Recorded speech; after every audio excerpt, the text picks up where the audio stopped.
It's so funny. Alright, everyone. Stream is live, or it should be live. Oh no. Wow, 10 minutes early? Not my car quality microphone. Yeah, yeah, just a little bit. Okay, so what I'm gonna do is I'm gonna deafen up so I can get a nice listen onto the audio of the stream.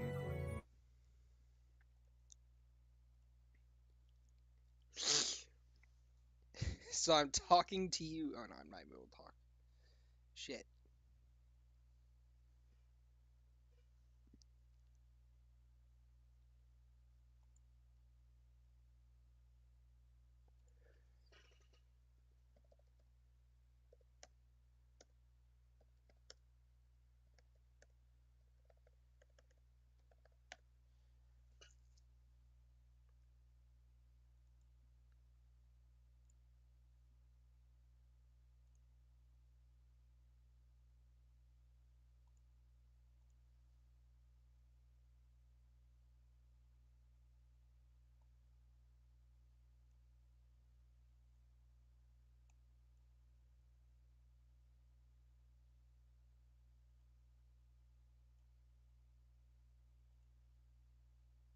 Just no. So, have you guys been talking this whole time? Yes. Yes. Yes. Well, that's funny because I Because there's wasn't no hearing audio. any of it on the stream. Yes. Wonderful. Weird. So, someone else, please tell me if the audio is good. Yeah, let me fucking get to the let me see. Live Rains of Vitrium 3.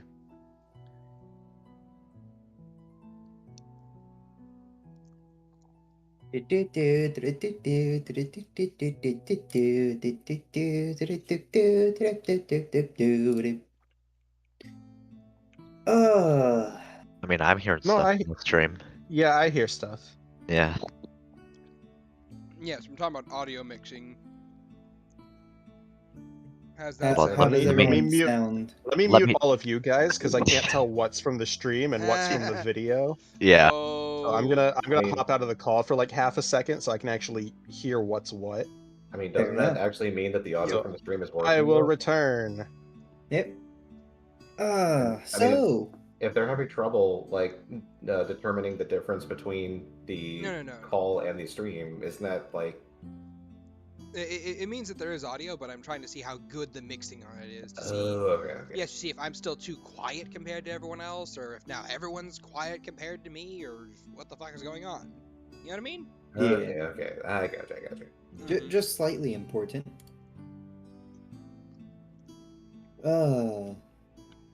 So you guys all caught up on Bleach? Not yet. I don't watch Bleach. Sorry. I'm sorry. I know about the 1,000-Year Blood War movie thing. I haven't really heard anything about it. So aside Yeah, from, they find aside from Agathar's they- terrible audio, I need everyone to say something. So Vox, please say something real quick. Something, anything. Percival, Boogie Boogie? What's that? get a little bit closer to your mic, please. How's this? Not that close, you dingbat. But I'm so close to you, Shad. I want to sacrifice. Is this good for you? I'm trying to be professional here, man. professional. What do you think we are? Yeah, I've kind of noticed I'm always loud. Like Shad isn't even here, but I've kind of noticed I'm always like louder than everyone else, and I'm kind of like speaking at my normal tone, which isn't very loud Also, in my opinion. there's- Excuse me, you're not louder than me. Here. Yeah, I know, I've, that's what I'm saying, but in the stream I'm always like the loudest. I mean, you're one of the louder ones. I've turned your volume down a little bit. I'm trying a different audio capture. I'm capturing from Discord specifically, Yeah. so I can adjust volumes as needed.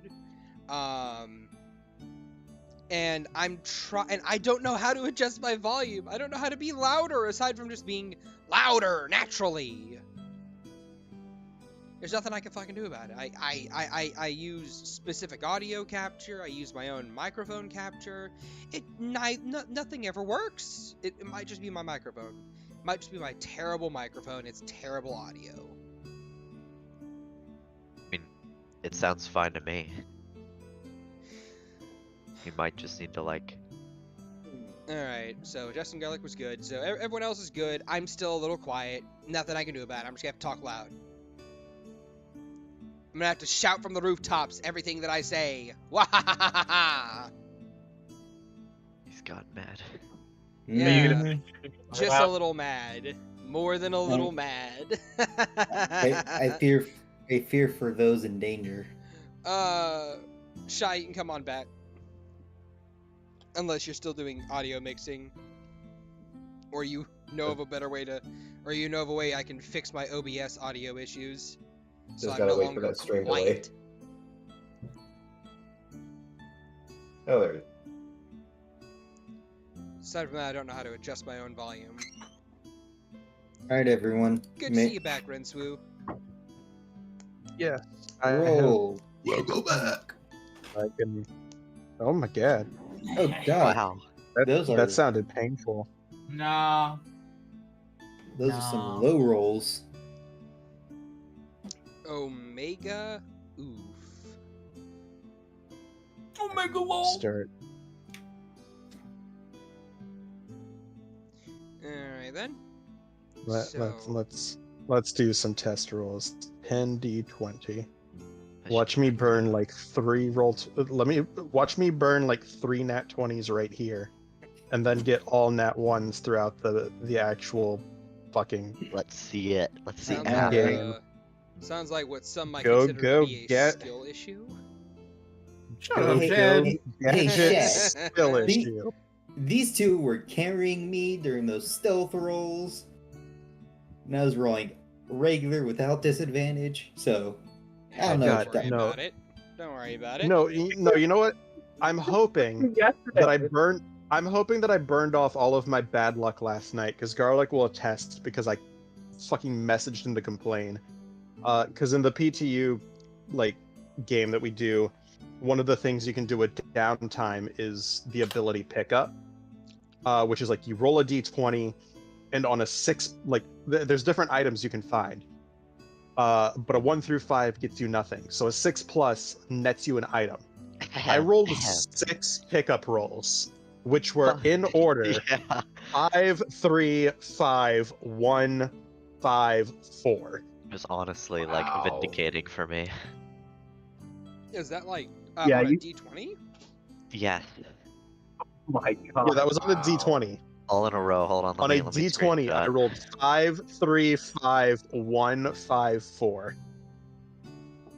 That's awesome. And You I guys should've wanted to seen this commit yesterday. die. Hold I on. was- hold on. Roll 20. The roll 20 just being like, nah. Yeah, you should have seen this shit yesterday. I was rolling ass for the entire 5 hours that we were playing. I was rolling It wasn't even roll 20. It was Avray. Just a bot here. It's in general. Yeah, it was God. Avery. Use Avray. Oh my god, I hate Avray so much. average. Oh, God. hold on. I don't know how to do For- it ever. Hold on. I forgot to screen to I was unable to get in Shy's final message. It's either visible pain. No, that's the first message here. Here's the message preceding Oh, the everything. one where I said I'm going to commit die. Yeah. It's a tragedy. Man, only It one was- above 10 roll that entire time. Ugh. No, that's another character. Yeah. That's Apollo from Witchlight. Alright then. So, it is officially time for us to start. So, who wants to give, first of all, character introductions. Obviously, we give a little introductions to our characters. Agathar, you're in the car. We're gonna do you last. Yeah. Veylyn, go first. Alright. This is Veylyn, the cleric of the group, and I wonder who's gonna die today. Definitely not Max. Probably no one. Or everyone. Who knows? I don't. Soren, your go. I am the samurai of the group, and right now I am one of 2 frontline fighters.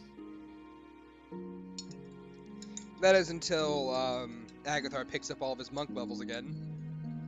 Rencois, your turn. Rencois, your go.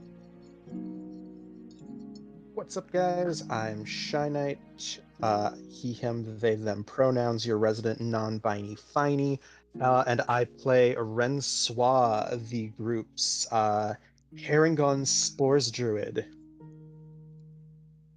Gosh, every week you say Herringon, and every week I say Orictali. Because people are not going to know.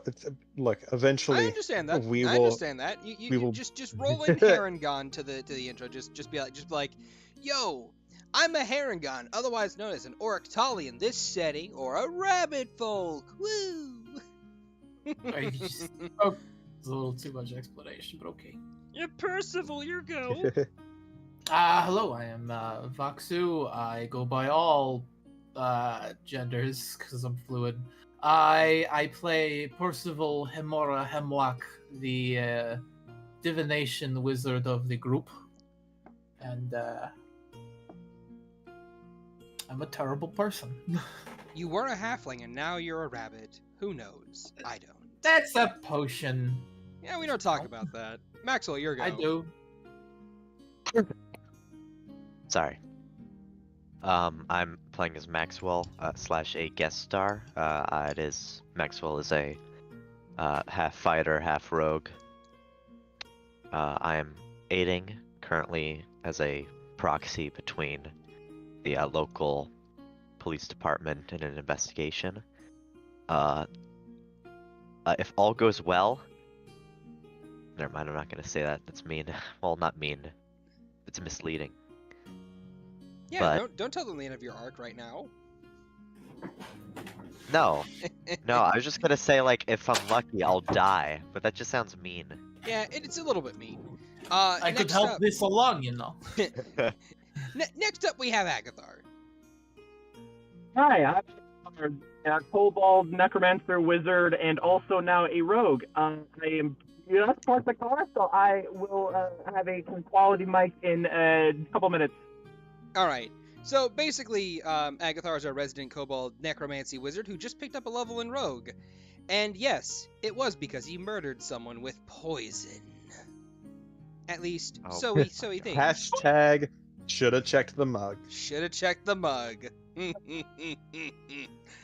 And of course we have me, your humble GM, Deathly Shad, on both this YouTube channel as well as Discordalino, and we stream every Tuesdays at 5 p.m. CST, aka 1700 CST or 2200 GMT.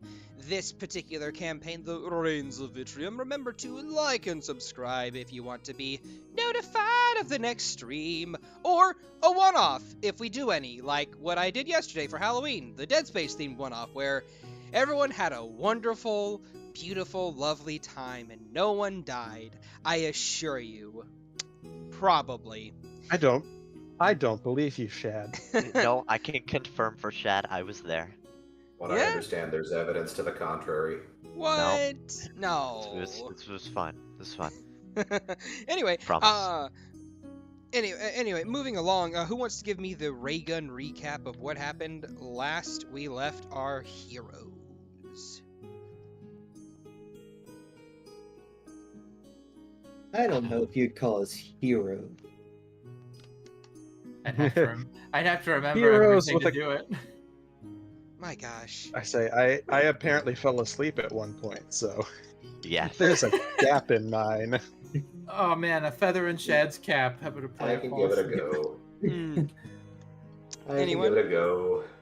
Go for it. So essentially the plan was set into motion to infiltrate the gang peddling the wares that should not be peddled. The drugs. And yeah, I mean that same thing. But Percival basically has drank a potion and she is now a rabbit folk.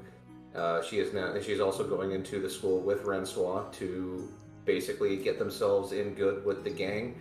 Agathar is still trouncing around as Abigail, and has gotten in good with Heather. Probably too good, or Veronica, right, and probably too good with Veronica, as Veronica has kind of given a forceful eviction to her previous roommate of the worst kind, and Maxwell, Soren, and Veylyn were out basically trailing somebody and getting information from them, and we basically left off when Heather was murdered. So, all right then.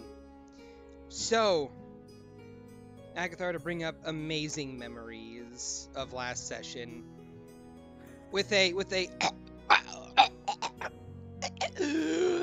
and yo, bitch. Heather Duke collapses to the floor, twitching slightly as she breathes her last, and she is dead. And then we immediately cut to Percival and Rencois. What are the two of you doing for your lunch break?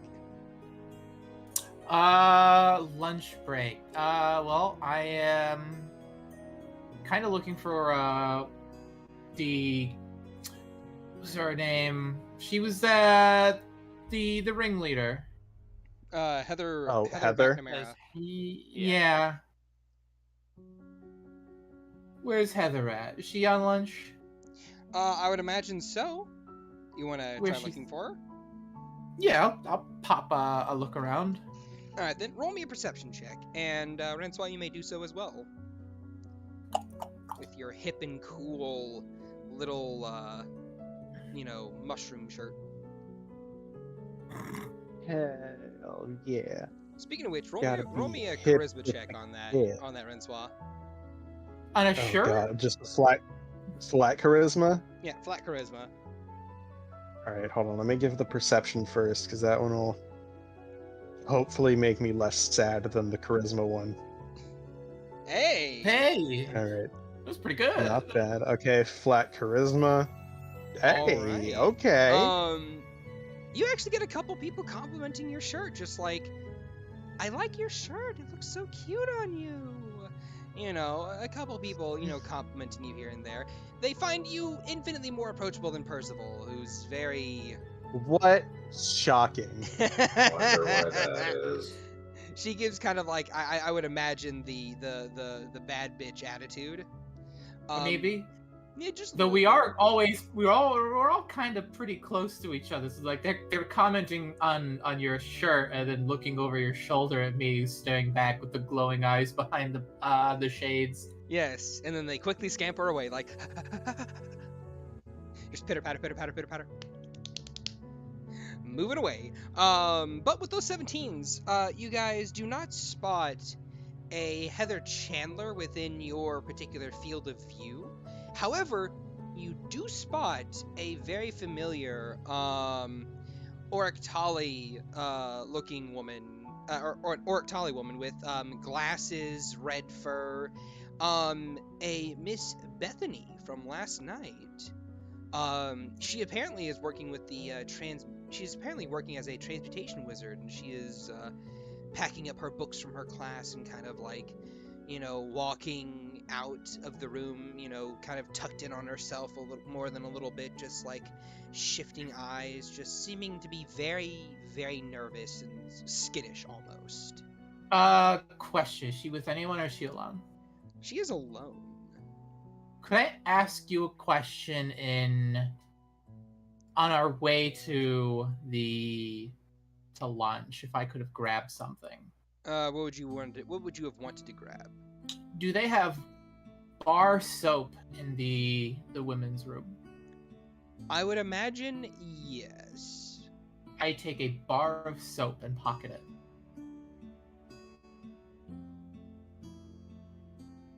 I know that's probably confusing, but it's a tool for later. It's a Maska tool that'll help us for later. All right. So then. nudge Rencois and lean into them and whisper in their ear, follow my lead. We have some intimidating to do. And do you come with? Yeah, Rencois will kind of. All right, I guess it begins now then. So we and kind of like shove her way up from the lunch table. So we're walking up to the. She's walking out, looking sheepish, and I settle up to one side of her, and I motion for Rencois to take the other side. I hook an arm around her shoulder. As we start walking together, if she's got something to say, I'd be more than happy to remedy that. But yeah. Okay, then. You're hooking your arm around Rencois or Bethany? Bethany. Oh. We're flanking her. She's going. Yeah. She's leaving the lunchroom alone, and now she isn't. Okay then. So, she's actually trying to leave the school, but because they go. Well, off... wait. Oh, I'm confused. I thought you said she was in the lunchroom with us. No. Okay, so people leave the campus to go to get lunch. Oh, okay. So we're leaving. All right, yeah. Same difference. She's leaving. I'm leaving. Rencois is leaving. Now we're all leaving in the same direction together. All right then. Hey there, buddy, old palo friend. So the two of you flank this girl and kind of like you hook an arm around her shoulder, and she's like, huh, what? Oh. Hi. She's unable to make eye contact because she's kind of like looks down, and she keeps skittishly glancing left and right, just like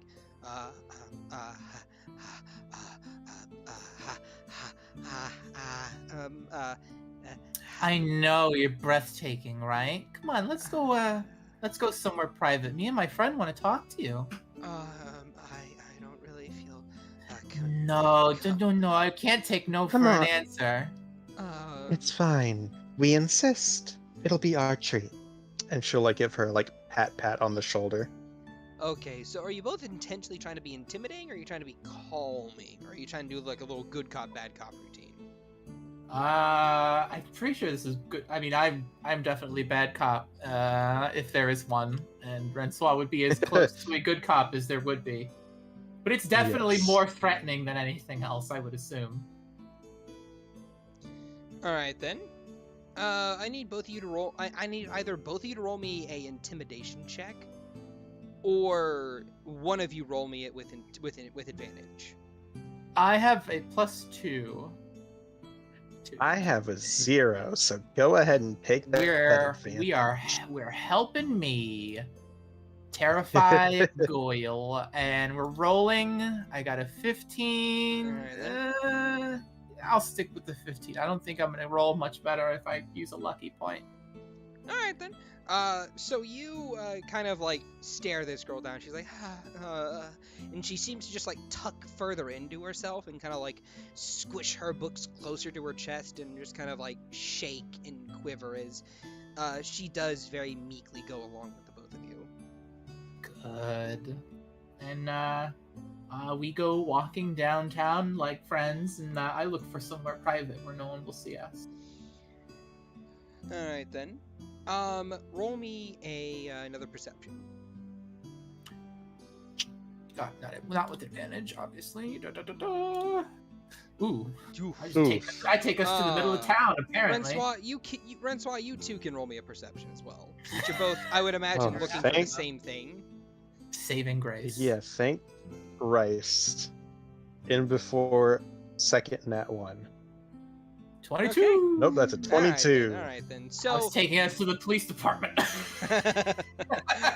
All right. So Percival, you're a bit too distracted trying to like keep this girl in line, so to speak. So you're not really paying that much of attention. But you feel a tug from Rencois as she kind of like tugs you a little bit and kind of like gestures towards a nearby alleyway, and the three of you kind of like go down the way. So we walk into this alley. We're we're stopping in the middle of it, right? No, we're moving a fair amount of way in. Is it a dead end alley? This alley in particular, I'll say with that perception check, yes, it is a dead-end alleyway. We go a ways down, and we're not all that tall, are we? I think Percy's about 4 foot, maybe close to 5 with her ears. How tall is this girl we're with? She is roughly Rencois' height, maybe a little bit shorter. Oh God, I'm 3'1". Yeah, she's 3 foot flat. She is very small and I am very a much giant to scared. y'all. I use prestidigitation. No, not minor illusion, and I make a sort of optical illusion to make it like I make a flat plane that mimics what it was in front of us as we were walking in. So if at a single glance, it looks like the alley is empty, but if you got close enough to it, it would just look like an image. All right then. So you put an image of the alley. You superimpose an image of the alley over itself. Okay then. You do that easily enough, and she kind of just looks between the two of you like,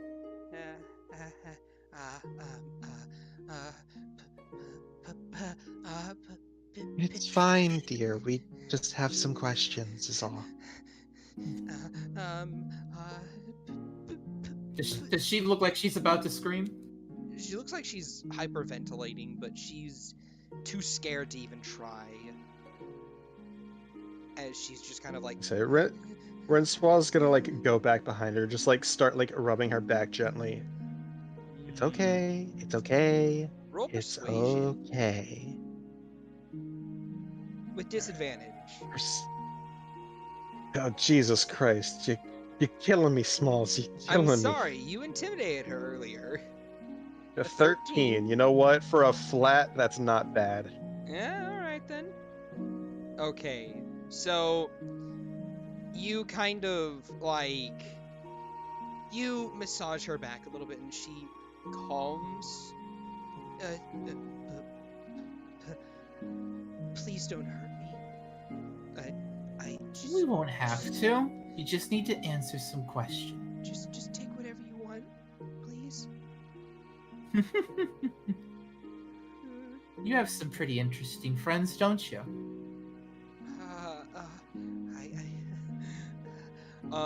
She begins to tear up a little bit. I would really call them friends. Well, then that works in our favor. See, your friends are into some very interesting things that I want to be a part of. I need information, and you can help us with that, can't you? I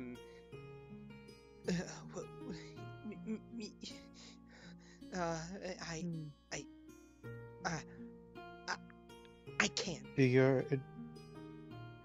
Oh, but you can. Because... No, I can't. Because they'll hurt you. That's what they're using to keep you in line, right?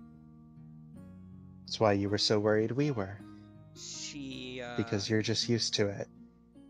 She doesn't say anything, but you may roll an insight. Okay. May I as well? Sure. 11. 5. With an 11, you get the sense that you are correct, but she can't say that you're correct. Tilts her head. I'll go up. So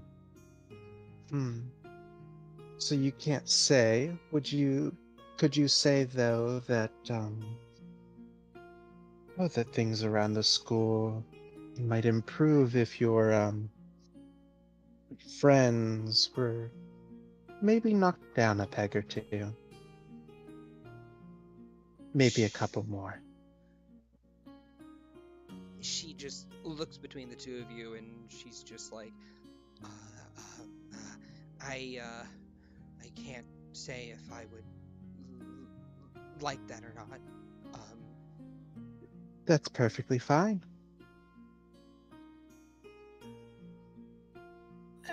Of course, you didn't tell us anything. I would have rather found her if I'm to be honest, you just happen to be the one we saw first.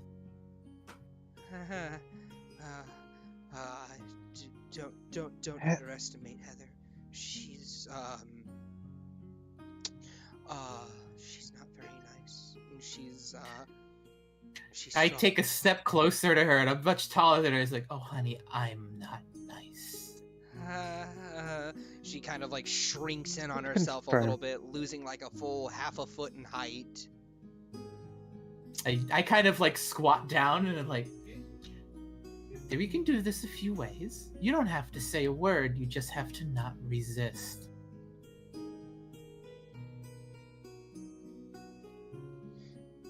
Would that be better? Sorry, say again? She says we can do this a few ways. You don't have to say a word, just don't resist. Okay, then. She's just gonna nod. Plausible deniability for you, and hopefully a bit more peace for the school. Please don't hurt me. Now be a good girl and open up.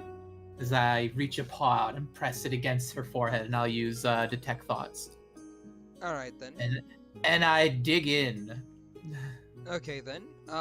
She will roll a save versus you. I asked her not to resist, so she can't choose to fail. Yes, I know she can choose to fail, but there are reasons why she cannot choose to fail. Ah. And she passes your save.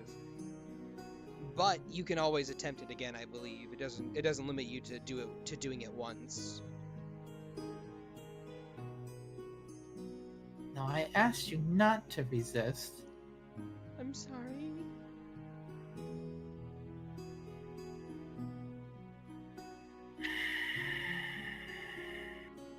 She just... Rencois is just like behind her, like soothing. It's like, it's okay.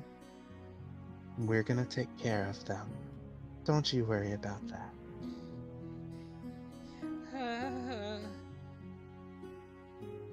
I can do this one more time before we start doing it the old-fashioned way. Please, no. I'm sorry. And I try it. Also, let me give you her surface level thoughts since you have those. She is currently terrified for her mind, or she's currently terrified out of her mind. She really doesn't like the thought of going about things the old-fashioned way, and you get the sense that there is a block, magical in nature, that is stopping her from actively letting you probe her mind. Like, she is caught between wanting to let you in and knowing that if she does, she will likely die as a result. So it's between a rock and a hard place for this girl.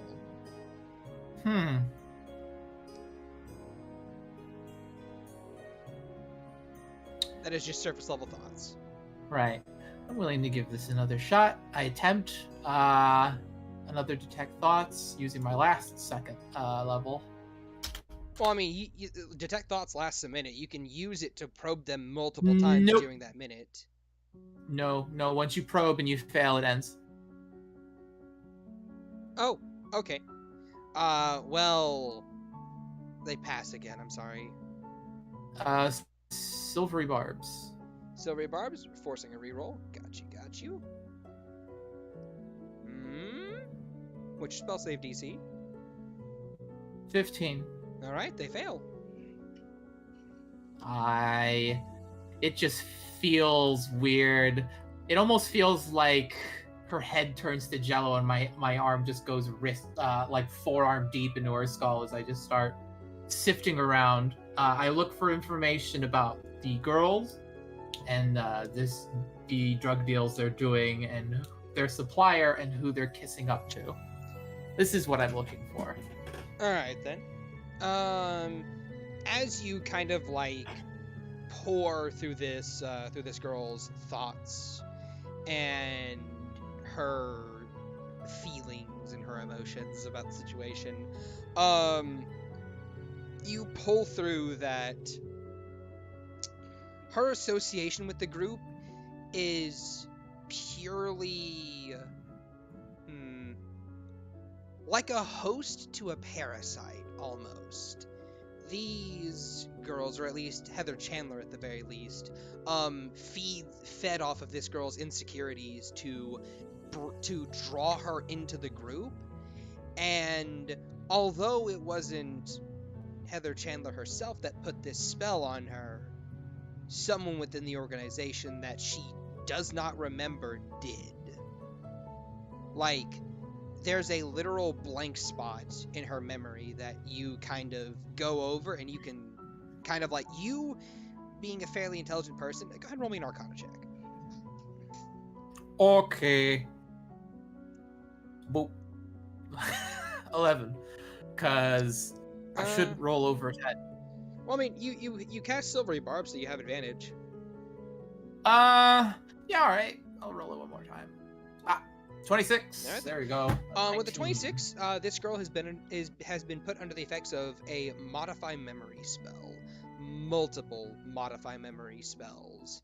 Because you, being a bit of an unbiased viewer, you kind of like see the file cabinets or the film of this girl's memories, of this girl's thoughts and emotions, and you can spot the little marks of magic as someone has basically taken a reel of memory in this girl's mind and just clip, remove, and then sealed two memories together, connecting them into a seamless flow, and kind of like removed certain parts of this girl's memories. So as far as this girl is aware, Heather Chandler is her boss.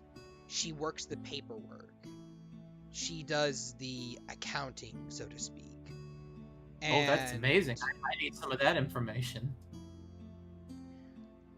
And whatever accounting information she does is immediately stripped out of her mind. Well, then how does she know she's an accountant if she doesn't remember any of it? She doesn't remember the fine details, but she knows her job. It's one of those things. It's one of those things of like, you go into work, but you forget what happened in the day. Does that make sense? Yeah. That's pretty much what it's like. But she does work for them. She is kind of like a subordinate. Clearly under the effects of a geese spell that will kill her. Yeah. And secondarily, just kind of like pour through her memories. What I need you to roll me a spell ability check. Spell ability, so my intelligence? Yes, by all means. Okay. 22. Alright then. 22. You're able to gain additional information. Pow. You're able to gain the information that they go to this girl named Roxy for kind of their song crystals, which help the more athletically inclined of the group dance and perform and go from point A to point B within the city, performing to kind of like drum up a crowd, and then they have people going throughout the crowd selling drugs. So basically, the dances and performances are a front for the drug operation, which are then, the drugs are then sold within, so to speak. Do I know that the chick who's like running the show is the one who's like, who are they kissing up to? Is this the gang, or are they the one who's kissing up to a much larger gang? This group might be kissing up to a much larger gang that is much more deeply embedded and more sinister. Is there anything about that? Sadly, no. What memories this girl might have had have been stripped. All right. So she so knows that I've got- it's one of those things of like her image of the boss, like the boss of the Heather crew, is this figure in shroud and shadow that she can't remember. Or in her memory, this person was always in shroud and shadow the whole time and never revealed their face. From what your Arcana could tell you earlier, that can easily be a product of modified memory as well. Okay. I get all this information. I think for a moment, and I nod, looking to Rencois. Okay. We have something to go on, and someone who has far more than she knows. And I know what our next step should be. You aren't going to like it. And what is that supposed to be? She looks down at the girl. Open up. She taps her chin. Up. Do you plan to run this by me first or no?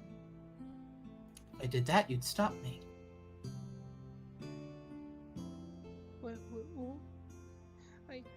It's going to be better after this, I promise you. Just a little longer. Shh. As Rencois is going to like gently kind of pull her away. Percival, this is not part of the deal. She needs to look like she's been mugged so she can go to the hospital and get out of going to school. She needs to be tended to by powerful mages. Her head is a patchwork of whiteout and glue stick. They have tampered with her memories. Well, actually, hold on. Let me roll Arcana to see if Rencois would pick up on that from that first. Remember, you have advantage. Well, that's a dirty 20. Nat 20? Or, well, with that's a advantage, that's natural a nat 20. Yeah. Tempering's Yeah, so then... So, tempering's Rencois, pretty light. Rencois, you remember one time when Mel, in order to test you, removed a few key memories to see just how long it would take for you to remember them or to realize the inconsistencies in your memories. So you're very well aware of Modify Memory as a spell.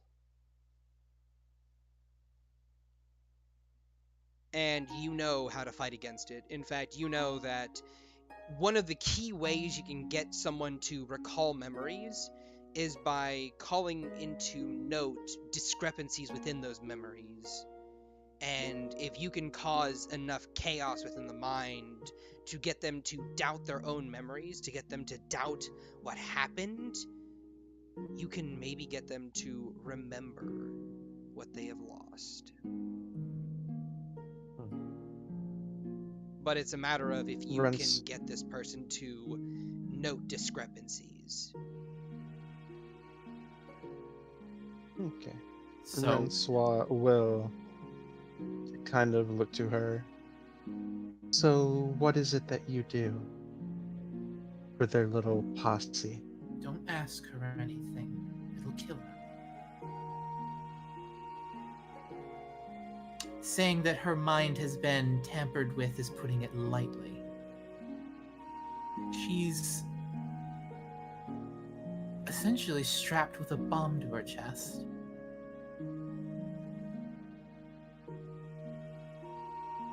So then again, what is it that you are proposing?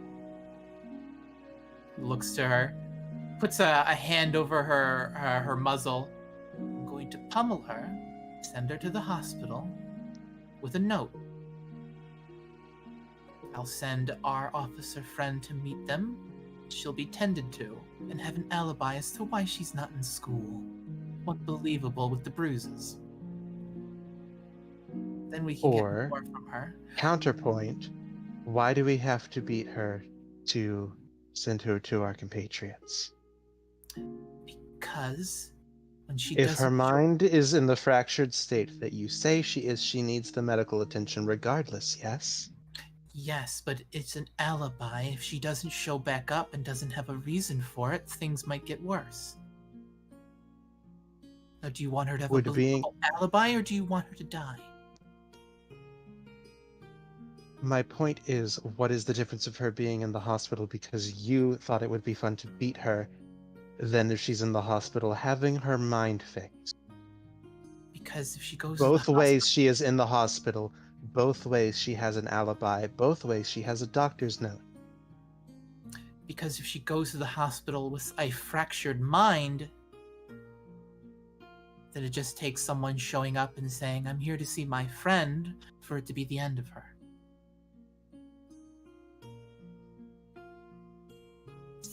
Think about the people we're dealing with.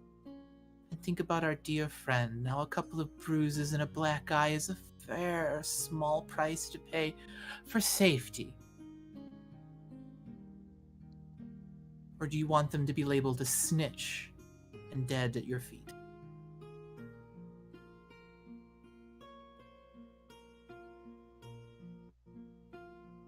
Call me gruesome. You're gruesome. But at least you know I still like flattery. Can I go now? I don't want to be here anymore. You don't get the choice. Dear, no, you can't. We have to go get you help. As she stares very fiercely at Percival. How would you give her an alibi that would be believable? That would be unquestioned. Give me one good one.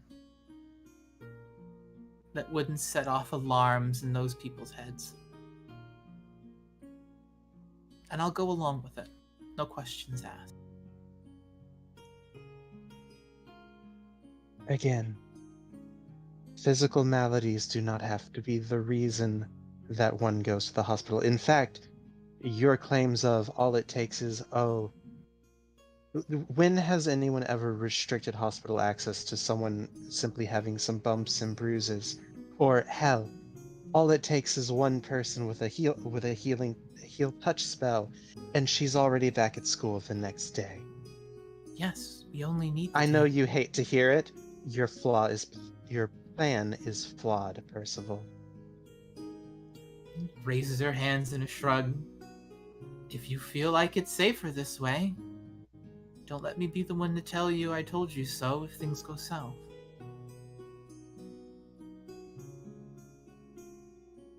You will be at the hospital for mental evaluations, school stress, the usual, and she is under witness protection. Though that doesn't need to be out. Someone comes visiting. She's too unwell for visitors at the moment. She's asleep. Alright. Well then. She gives the girl a tight grip on her shoulder. Let's go to the hospital.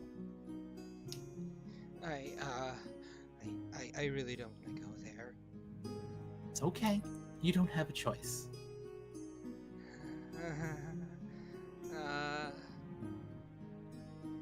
Well, I can't go there. He rubs I'm her. not here. Does the geese say that too? She doesn't answer. Waves her hands at Rencois. Another bump. She's not allowed to talk about it. Not allowed to seek help. I have an interesting, very interesting idea. Does this one also involve beating the shit out of a child? No, but it does involve going to a bar. Minor aside, she's not a child. She's like 18. I'm older That's than a you. child. Fair enough. Child. I was just giving that. She says, if she says like I'm not a child, we both turn is like yes you are. Yes, you are.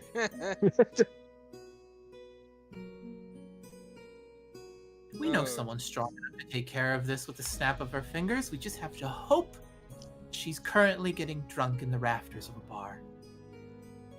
It's a bit of a long shot, but I can't see why they would tell her not to seek out some merriment in her own time. I suppose if...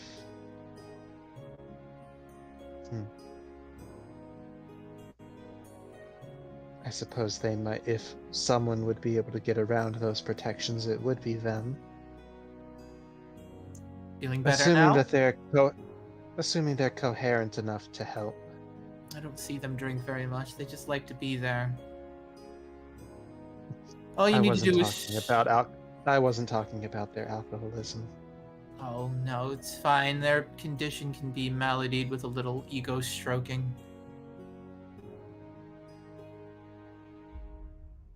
Shall we?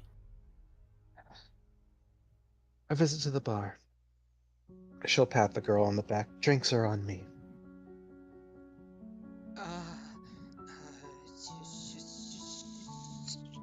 Sure. You're on lunch. Yes, you're on lunch. You're allowed to go to the bar with no name. Yes? Fantastic. It's a date. Nah, the three of them wander off in that direction. Alright then. As the three of you wander off, let's see. Is Agathar able to talk real quick? I am here. Alrighty then. So, we kind of pan the camera back and zip it across the town to a certain little kobold standing in front of a very dead Heather Duke. And, hold on. Let me get the music in just the right area.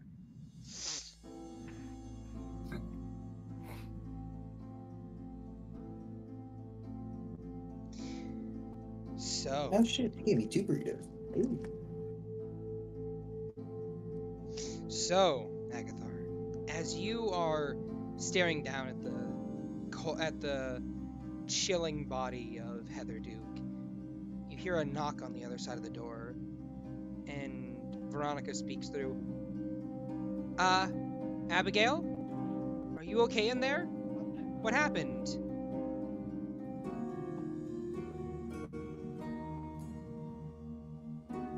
How do you respond?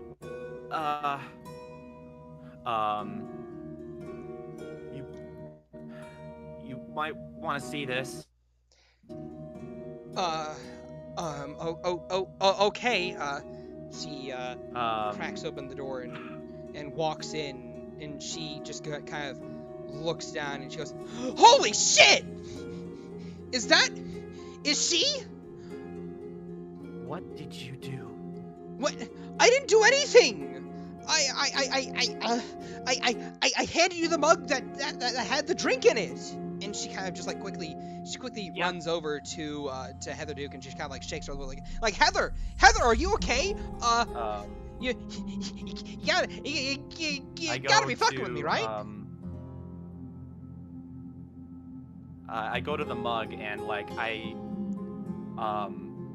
there was a split half second where Abigail was about to lose her mind, but she's just suddenly focused all of a sudden, and she goes to the mug and sticks her pinky in it, into residue, droplets or whatever, and sticks it in the back of her tongue just to see if there's poison in it. All right then. Roll me a con save with advantage. Okay.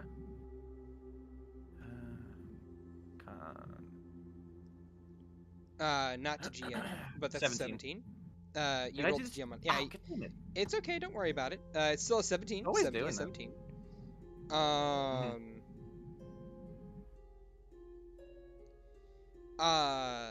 Hold on.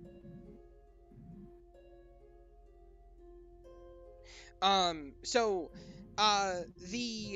you kind of like put your tongue in, and you kind of like put your finger in, kind of like, collect a bit of the residual, beverage at the very bottom, and it is orange. Like the stream disconnected. It's reconnecting. Uh-oh.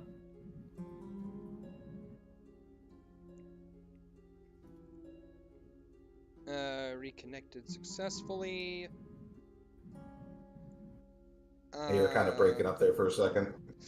Okay, good. Stream is back online. Awesome. So, with that, as you kind of just like spit it back out, that was definitely poison. If you'd like to, you may roll me a nature check with advantage because your race is that of a jungle kobold, and well, they're familiar with poison. This is normal for me. 22. 22. That is that was purple worm venom. Okay.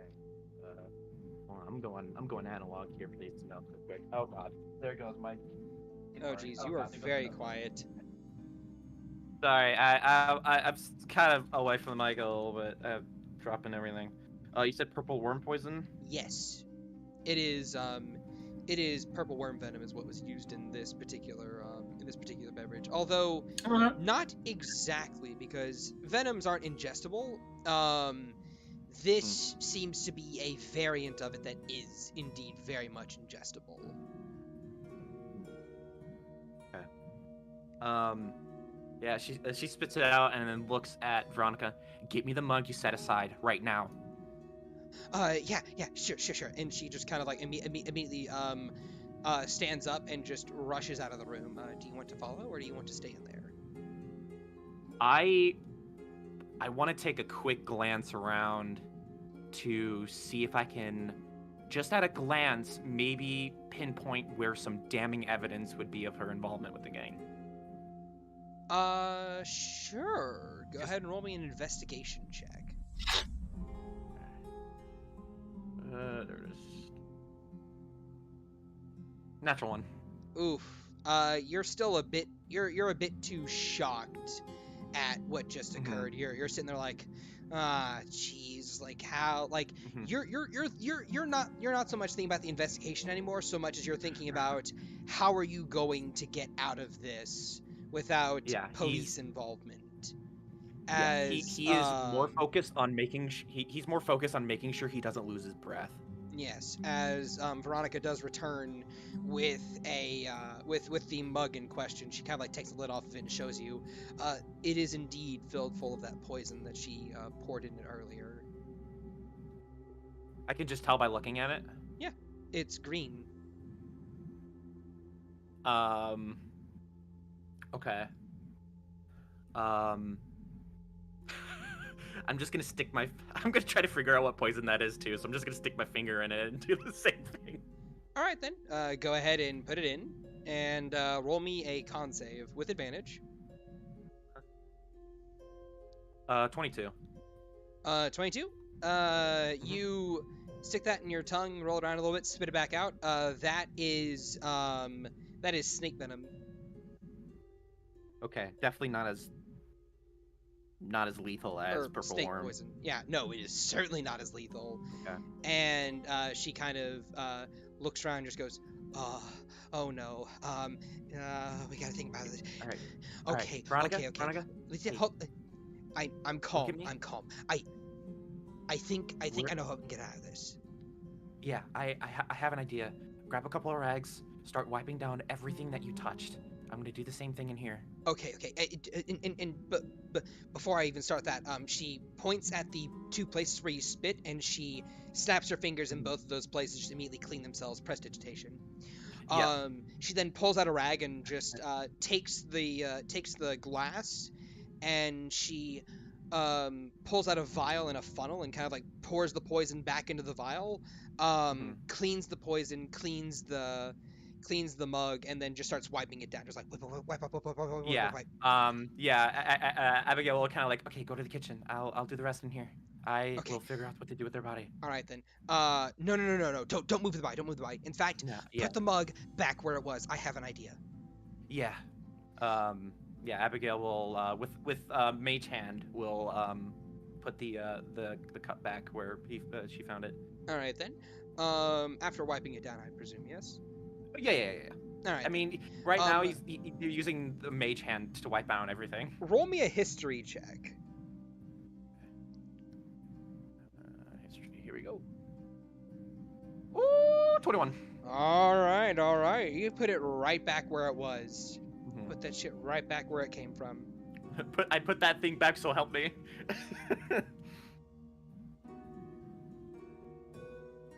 Okay. And she Veronica does come back, and she says after a few minutes and says, "Okay, I finished wiping out everything. Okay.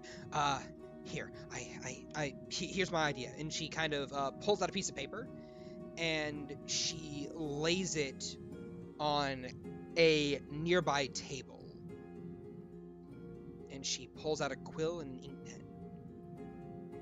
I'm gonna make a roll for her. Abigail will assist because I'm pretty sure I know what she's writing. You are not proficient in forgery, Kit, so you do not. You're unable to give the help action in this instance. Oh, right.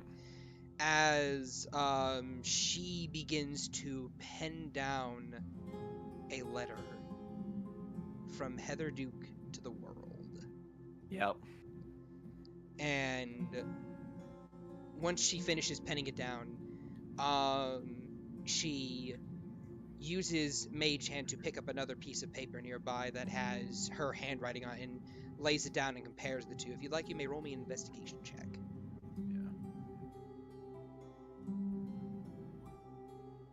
Yeah. 9. 9? They look nearly identical. Okay.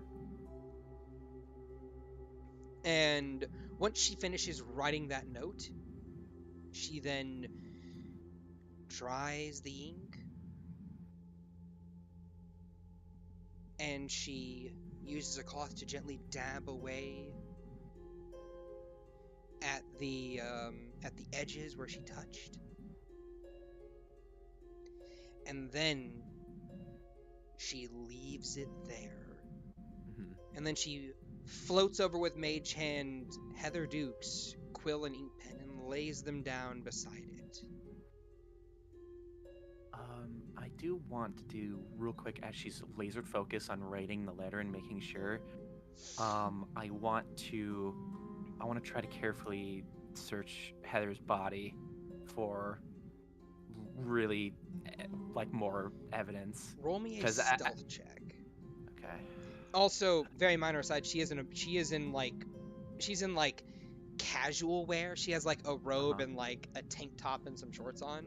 So like no pockets on her. Okay. Should be doing that disadvantage. 16? Alright. That will beat her passive. Okay.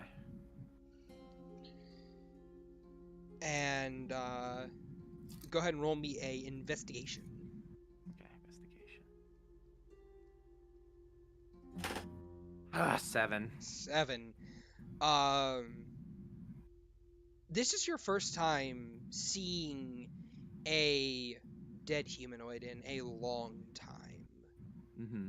And as calm as you are about the situation, you're still very much just like... You're very, very hard-pressed to touch this person.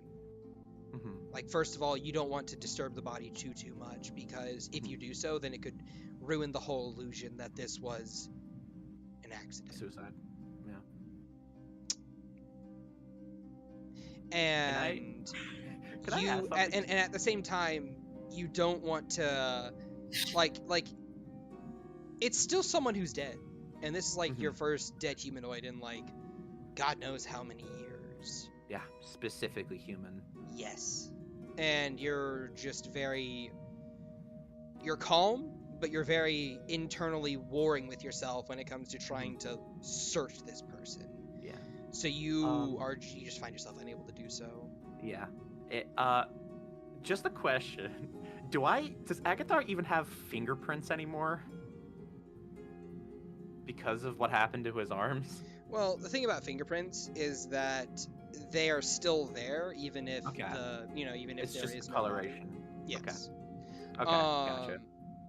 Even if there's no heat to the body, you could make an argument for it being harder for you to leave fingerprints behind because you don't sweat. Ergo, there's no natural oils there for you to for you to imprint stuff with.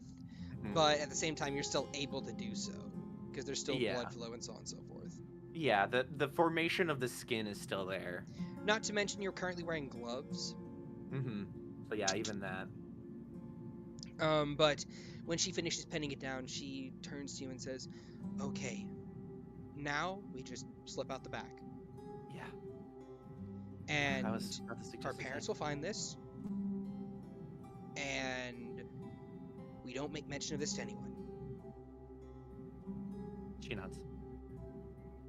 And as she looks down at the dearly departed Heather Duke, roll me an insight with just straight insight. Straight, okay. Come on. Nope. 5. You maybe see just a flicker of it. You're not sure if it is what you saw, but there might have been a very small, almost imperceptible up tilt of the cheeks, a slight smirk down at the body of Heather Duke, before Veronica turns and quickly begins to make her way out of the room, with you in tow, I would imagine. Yep, I'm trailing right behind her. All right then. You begin to run out of the room, out of the room with her. She utilizes Mage Hand to open the back door, and the two of you slip out the back. And once you make your way out, she's going to reach over and touch you, and you feel lighter on your feet and more cat-like. Cat's grace, enhance ability, and I need you to make me a stealth check. Oh, okay. This is normal. 13. All right then. The two of you slip out the back and disappear into a nearby alleyway, and then through another alleyway, and then out a side corner into the crowded streets. Veronica kind of looking left and right, and okay. Her tail kind of flicks over and taps you on the back, and you feel more charismatic. Go ahead and roll me a deception check. There it is. 10. All right. As Veronica just puts her hands behind her head and just appears nonchalant, as if this was just another day wandering about trying to look for some good food. You, by a little comparison, are looking a bit more nervous, but she looks over to you and she says, "So, what do you want to get for food?" I think I lost my appetite. Yeah, alleyways will do that to you sometimes, won't they? And Abigail is like staring dead ahead. Hey. Like with a very kind of a blank look. Abigail, she gets a bit more nervous again, kind of like tapping her fingers, unable to really make eye contact, a light blush in her cheeks, and she's just like, do you wanna like, go to my house? Maybe hang out for a little bit. um,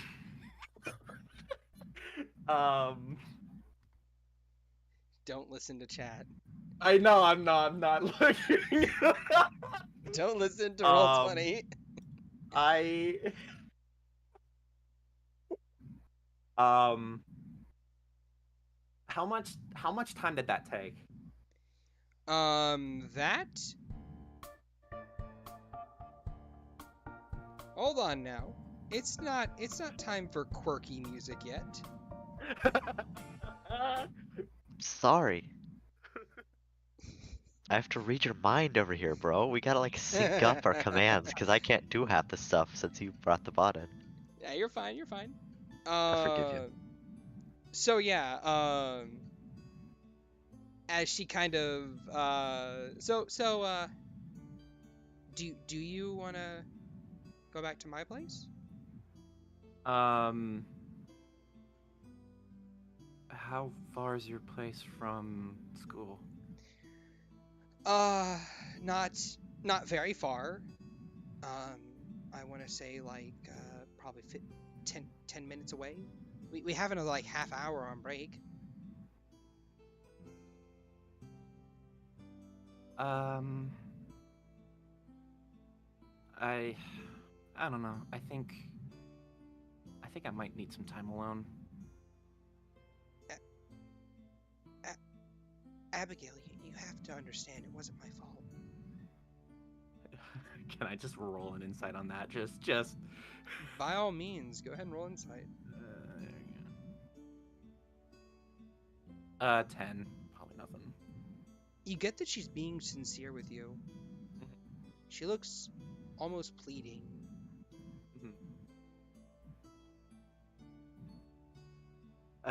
Abigail finally kind of gives her a glance and then just kind of gives a small sigh. Where did you get that snake poison? A lot of students in the necromancy school do have snake venom for smaller animals. You know, if we want to capture one, or if we want to, get one for research purposes. No, I don't want to keep inciting every word that she says. By all means, go ahead if you want. This is what you've made me become. 12. That's a little better. As far as you can tell, she's being honest about that. Okay. Okay.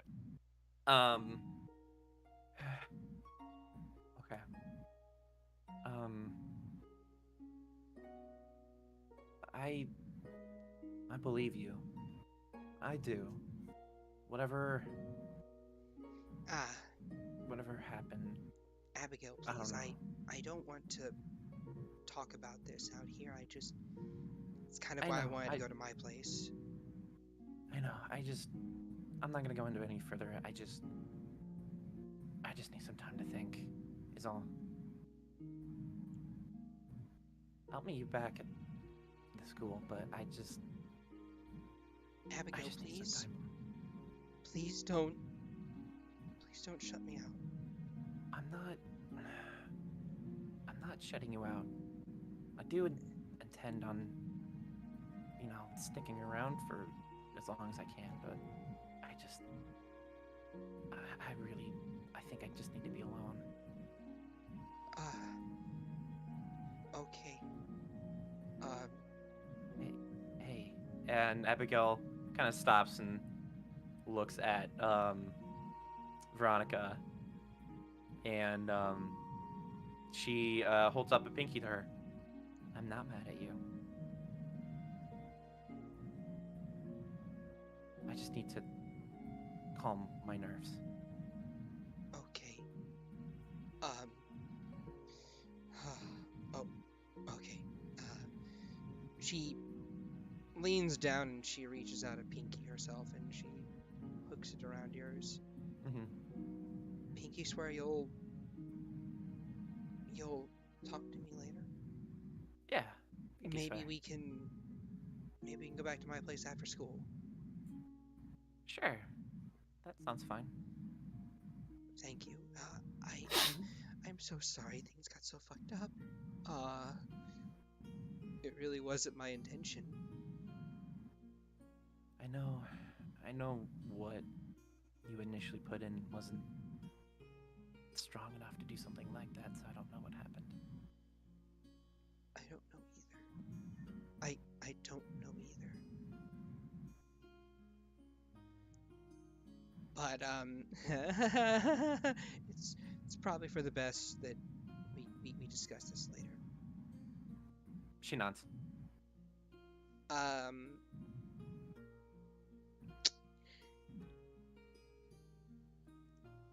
Roll me an athletics check real quick. Athletics? Okay. Yeah, athletics. Here we go. Ooh, 20. All right. She tries to pull you in for a hug. Do you allow this?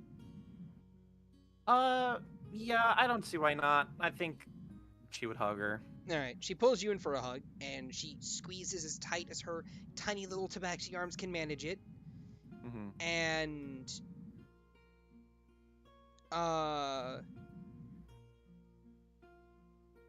she does go in for a kiss on your cheek. Do you allow this, or do you kind of just like go no? I don't think she would expect it, so I think that's fine. Can I? Yeah. I want to pick her pocket for something interesting. All right then. What are you trying to? Yes. What are you trying to sleight of hand? I'll give you advantage. Oh boy, her song crystal. All right If she then. has one. Go ahead and roll me sleight of hand. You have advantage, so it cancels out your disadvantage. Okay. Shad, Yeah. I am so sorry. 29. All right then. Without even noticing, you softly palm through her pockets. Do you want to just grab the first thing that you find, or do you want to look for something specifically? I think it's because it's such a shot in the dark to because I don't remember. I don't know what her pocket layout is. Has Abigail seen her mess with her pockets at all? Does she have any sort of awareness where anything important would be? You did work with her. Mm-hmm. Of the things you know for sure she carries on her, you know where the snake venom is because you just saw her put that into her pocket not even 10 minutes ago. You know that she has a little black research book that she keeps on her person. Potentially her spell book. Mm-hmm. You're not sure. And the final thing is you're not sure what else she would keep in her pockets, but you do know that she has at least those two things at minimum. Fuck it. I don't want to get rid of the evidence, but I'll take the research book. Okay. All right then. I'm going to give you a high or low on this one because this is her personal research book. She would have hidden it on her person. You know that she has it. You rolled high enough to get it. It's just a matter of, do you get the right pocket in this very, very brief window of time? Okay. So give me a high or low. High. High? Fuck! Oh. Ugh. Oof. All right then. You reach into and you are able to find a pocket, and you quickly reach in, palm its contents, and just put them in your own pocket. As she gives you a very small kiss on the cheek, and just immediately lets you go, and says, "Till next time." And she just turns and just she turns and she just starts just power walking away, just like. Question though, do you blush? I think. He is a kobold. I mean, yeah. This Quiet is you. like, this is physical affection, something like that. Mhm. Because he turned red when what was it, Lana? Lana, yes. Like Lana full on gave him a kiss. So I think he would like blush out of like surprise and a hint of confusion. She of course has that heavy blush on her face, so she's just like Yeah. power walking away. But Okay. you are left there with something rough and a bit bigger than your palm just in your pocket. Okay. I think Agathar will finally like audibly start like shaking. And he will begin he'll begin just kind of walking not in the same direction as Veronica, but I think Agathar just kind of starts to walk. And when like a very good distance away, I think he will see what he pocketed.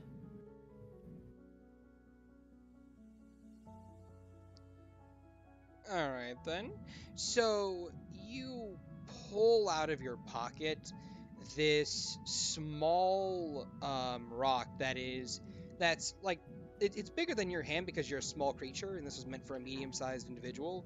But it has a little Cheshire cat grin on it and a mouth. It appears to be a sending stone. Okay. And as you kind of like pull this out, you hear a message in your head as Veronica's voice pops in it. Shit, forgot to say, but don't tell anyone what happened. We need to keep this between us. The less people who know, the better. Okay? Is that? Am I sensing that from the stone or from the spell? The spell. Okay. Yeah, she will just reply, "Gotcha. Keep it on the down low."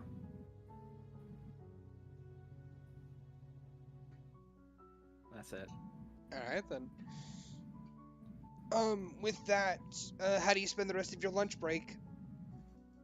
And more importantly, do you return to the school?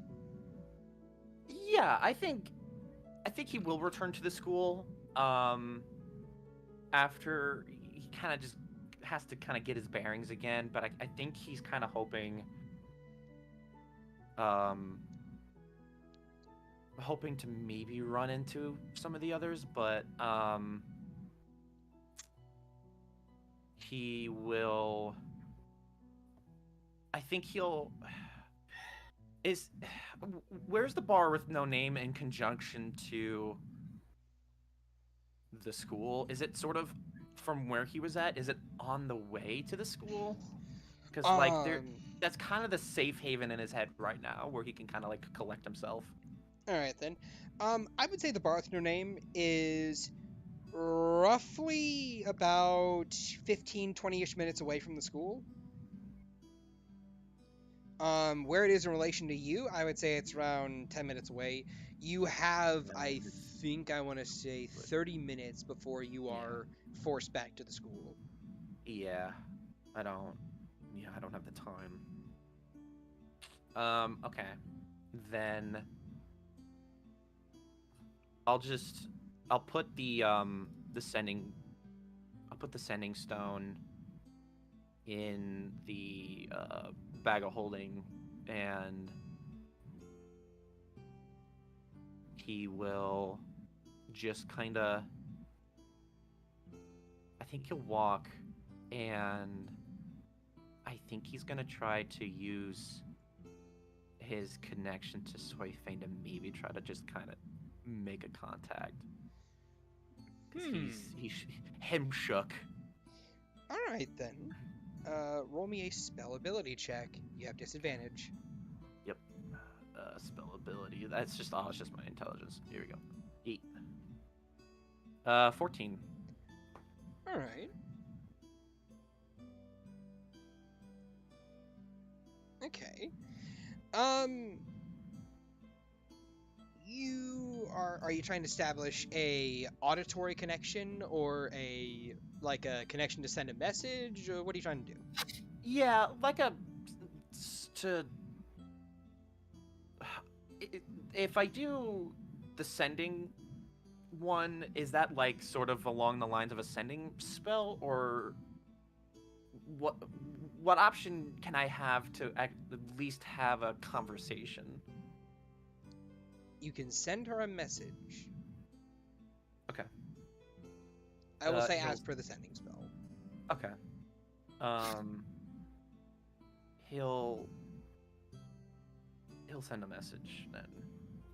Right. What are you messaging? What are you sending? I might need to count this one out. All right then. Yeah.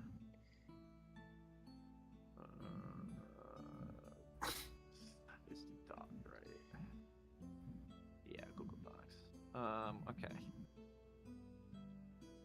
Okay.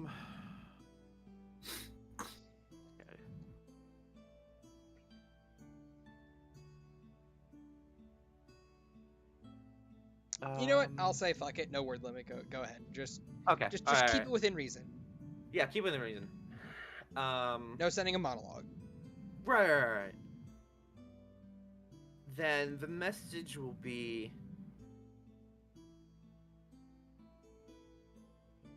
hey, I hope you're doing okay. Things are bad. After school, I'm following a girl named Veronica. Would you want to have my back?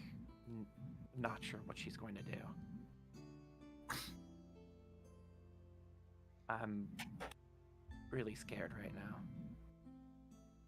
You get what is akin to a bit of a drawn-out sigh before she responds with, "Look, kid, I'm not your mediator in your love life, but if you're so scared for your life, sure, fine, I'll trail you." Can I respond to that? Sure. Thanks. And believe me when I say this, I'm not interested in her. This is for a mission. Oh, really? You could have fooled me with your heart palpitations last night.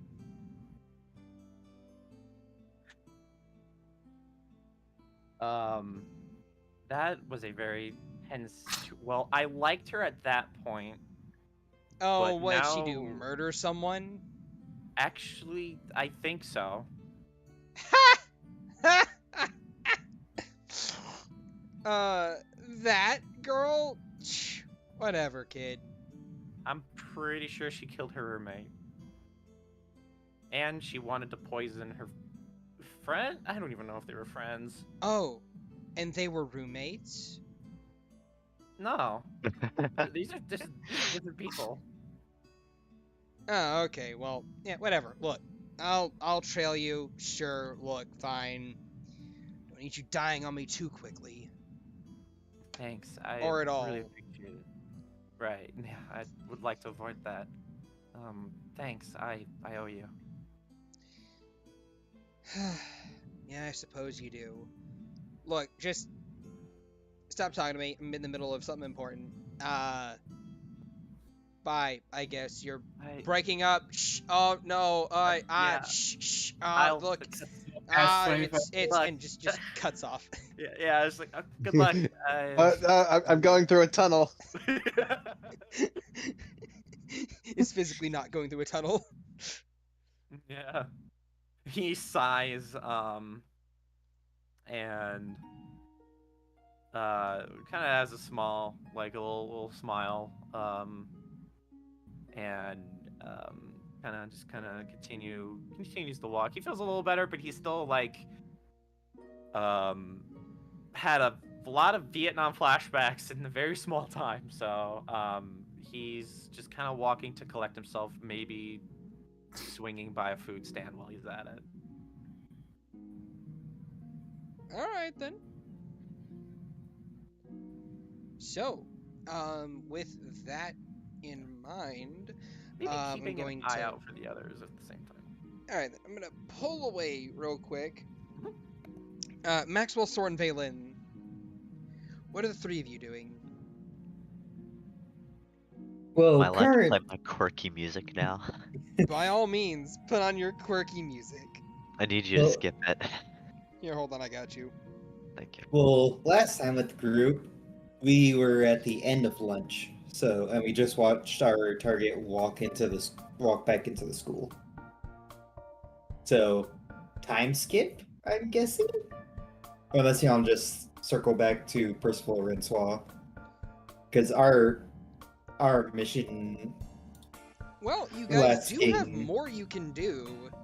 You know of a rock seller, and you know of someone who gave a package to someone else. You can watch them. Yes. What's the distance on this spell? 1 mile.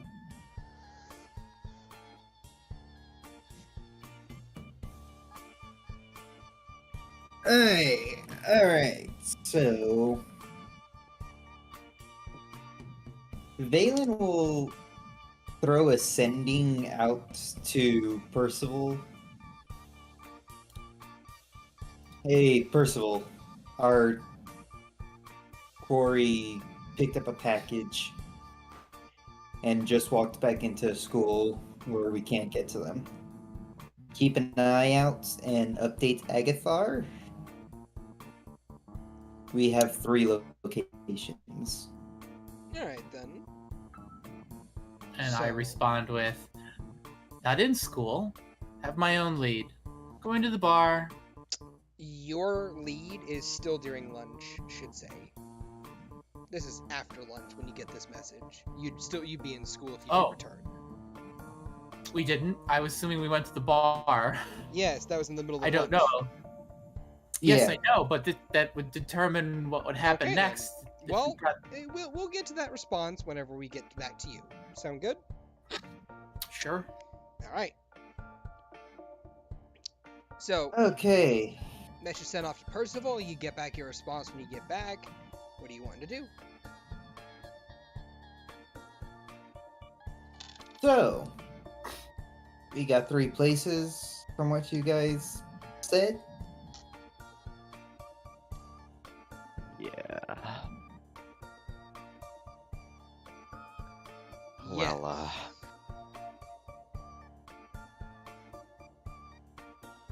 so, yeah, I think it would be worth checking out, staking out for the time being, the song Crystal Vendor. If people are just coming and going,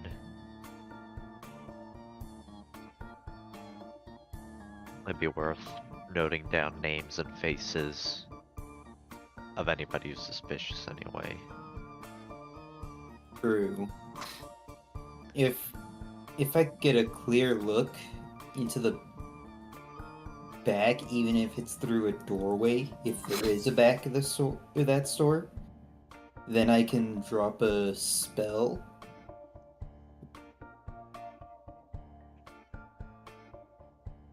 That'll help us listen, or that'll help me listen in. Yeah, I can listen and find myself, but it'd probably be for the best if I had another set of ears. but honestly, it's a crowded square. It's just a stall amongst stalls. I thought it was a building.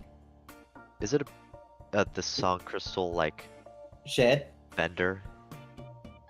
The Song Crystal vendor is kind of like a street corner salesman of sorts. They have like a moving stall that they can kind of like roll around. It's it's not a set location. Yeah, well, there goes that. Yeah, so we could probably just loiter nearby. What are they gonna do? It's not their place. Master of a lot of things. I'm not a master of a lot of things, but if there's one thing I have become a master of, it's loitering.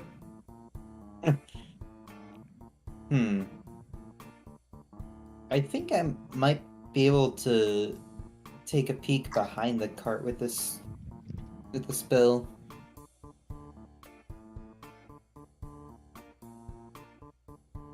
Alright then. What's the spell?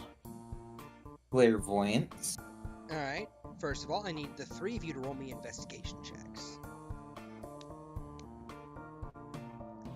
Investigation. One of swords. Oh my god! Ooh! Veylyn's no help here. So, the three of you return back to the spot where the vendor was, only to realize that it has moved since then. However, between Soren and Maxwell, the two of you kind of like very, very easily spot and figure out where she went. And Soren, looking at where she is here and where she is now, you can guess roughly about what her route is. In fact, as you kind of like maybe talk to a couple people here and there about where the song merchant, the song rock merchant usually sells their wares at, you get that they sell their wares in 4 different places around the town over the course of a 3-hour period. This 3-hour period specifically taking place the hour before, during, and after lunch at the school.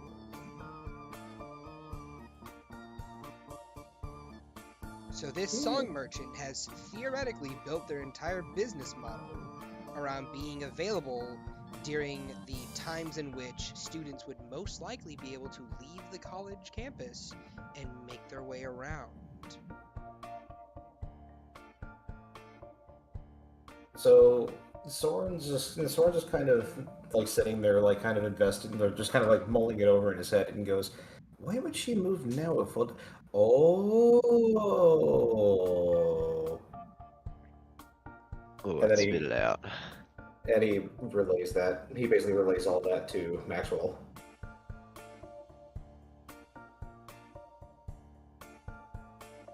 I see. Alright. Write all that down, please. On it, and he unrolls a scroll and begins to do more calligraphing on his scroll. Alright then. So, and the three of you wish to approach this person's stall.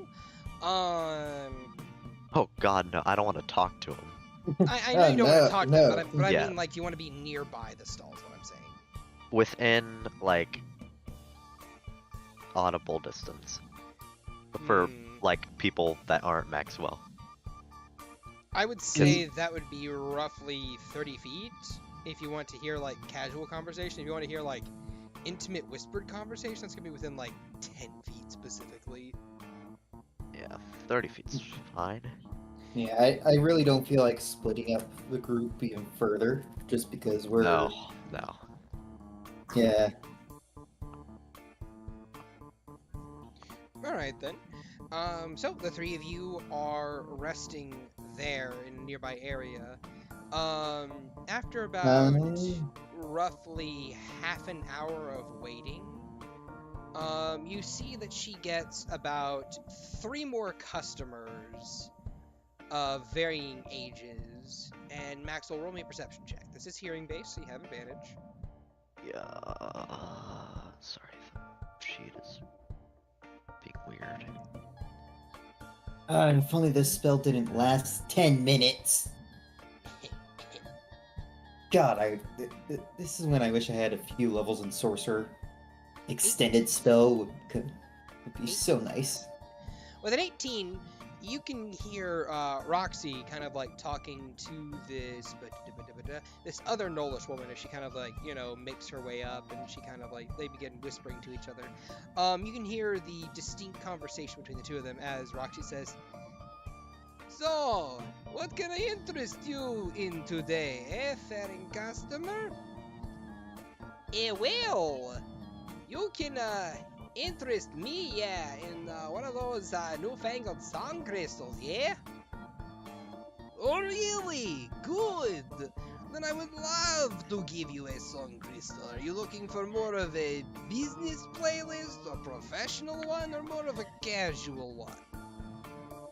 Well, you know me, Roxy. I'm a casual Kathy here, but I do like to get my business done every now and then, though, am I right? Yes. When you're right, you're right, no? Is this Thieves' Cant? Yes, it is. How would you know? Oh my god. I'm messing. Yeah, I know your rogue levels. Yeah. Alright, so I will convey. If he hears like any Thieves' Cant at all, he's just gonna have like Soren like jot it down. Alright then. Any names and the like. Yeah, go on. Alright then. The woman that has the Nolish woman that has approached Roxy, goes by the name of Betty. Her name is Betty. Okay. So you have Is Betty Betty and not Roxy. also a woman's name? Oh, what was that? But is Betty not also a woman's name? I know you did there. Betty is this woman's name, I'll tell you that much.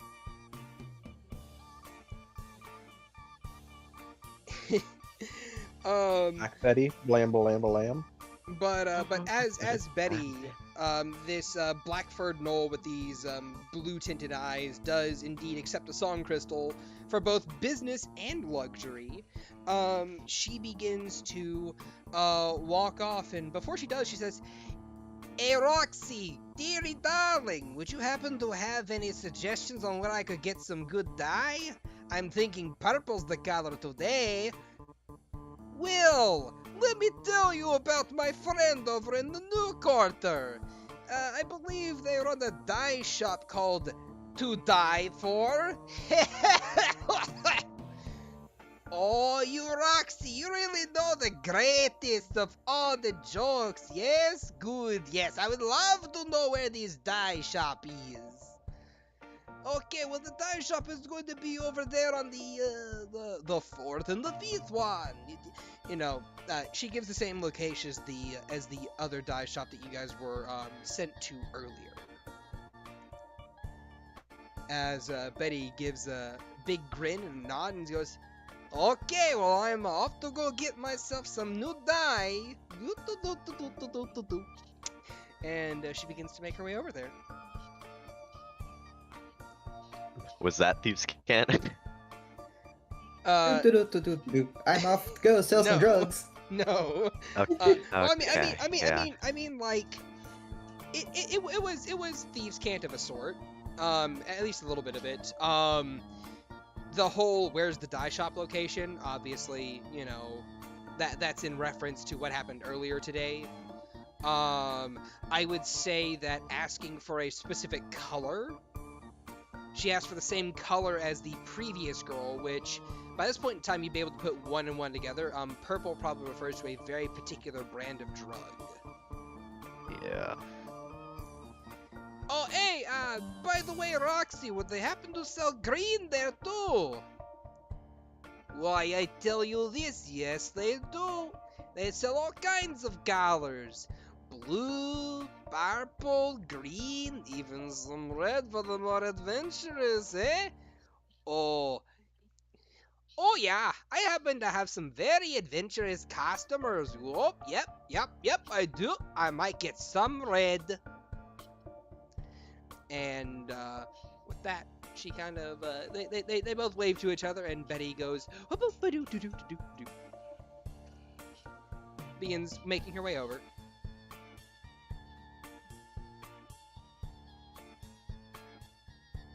Alright. By this point in shop time, I'll confirmed need drug den. by this point in time, I'm gonna need the three of you to roll me a stealth check. As you have been conspicuously standing there for about roughly half an hour, or milling about in the same area for about half an hour. Oh, yay. Sure. I can't get... Oh. Still, let me do a thing. I swear, I'm gonna get made one of these days. The both of you, you three pass your group stealth check as Betty walks right by and just begins to make her way towards the dye shop.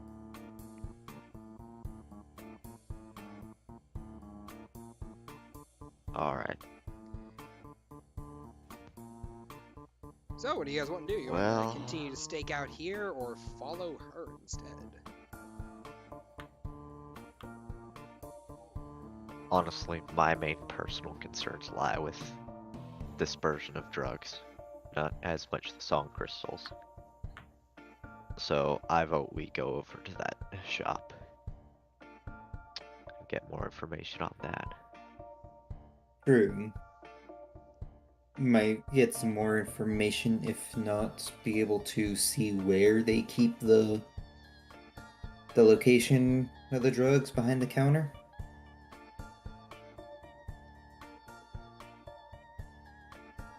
Sorry, what was that? Might be able to get an idea of where they keep the drugs behind the counter. Yeah. Or just trying to figure out. Shad. I am a cop for a while who has probably come into contact with many types of drugs and people who use them. Do these specific colors remind me of any common street drug or even a name? Street name? Go ahead. Who's your source? Go ahead and roll me a history check. I will give you advantage because you have been working this case for a little while. Ooh. Oh, that's a natural 20. Alright then. Give me a second to type these out. Alright, so while Shad's typing above game, because clairvoyance is useless on the gem merchant, it will be more useful in a physical store? Question mark?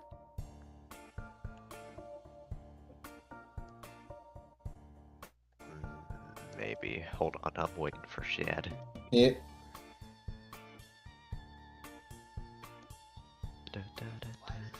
Because I mean, it's an invisible sensor. I cannot English right now. Yeah. English is hard. Yeah. So it's not like they're gonna have see invisibility or true sight casted on themselves. Honestly, yeah. Clairvoyance behind the desk. Mm-hmm. And I have both focuses, so I could switch back and forth. Alright, so purple is Oplicin, green is Frog Spit, red refers to Rage, and blue is Cloudstone. Now... So... No, yeah. I'm telling you. Oplicin is a bit on the downcline of late since the busting of the main group that produced and sold it in Morningwood, which you would know of. It is a drug that apparently induced horrendous nightmares and sleep paralysis. So as a result, it was heavily cracked down on for public safety. Frog spit is also a bit on the downcline, but you hear of it every now and then. Basically, Old Frog Town, whenever it was up and running, there were a lot of people there that produced and sold a drug known as frog spit, which is just a collection of a bunch of toxins that the bullywugs would naturally produce. And it was a hardcore hallucinogenic narcotic, and it was not very well received. People did not. People don't like the idea of a hallucinatory that has no regulation or outright cure aside from just. It was a highly addictive hallucinatory. Rage refers to another narcotic that was banned because it would basically turn all of your emotions into pure, unadulterated rage. And, well, whomever happened to be around someone on rage would likely not make it out alive. A lot of cases were told of people beating each other to death under the effects of this particular substance. But while you're on it, nothing can hurt you. You're basically in a barbarian rage. Yeah, I was about to say that. It's a barbarians. Question, is it a bear barbarian rage? Yes. Better question, what if you give it to a barbarian? The effects don't stack. Cloudstone is basically a much more hardcore version of Dreamleaf. It is a lot more addictive. It is a lot more prominent in its effects. It basically makes you oversleep, and it gives you very vivid lucid dreams. And if those dreams ever turn to nightmares, some people don't wake up from them. And it will comatose people.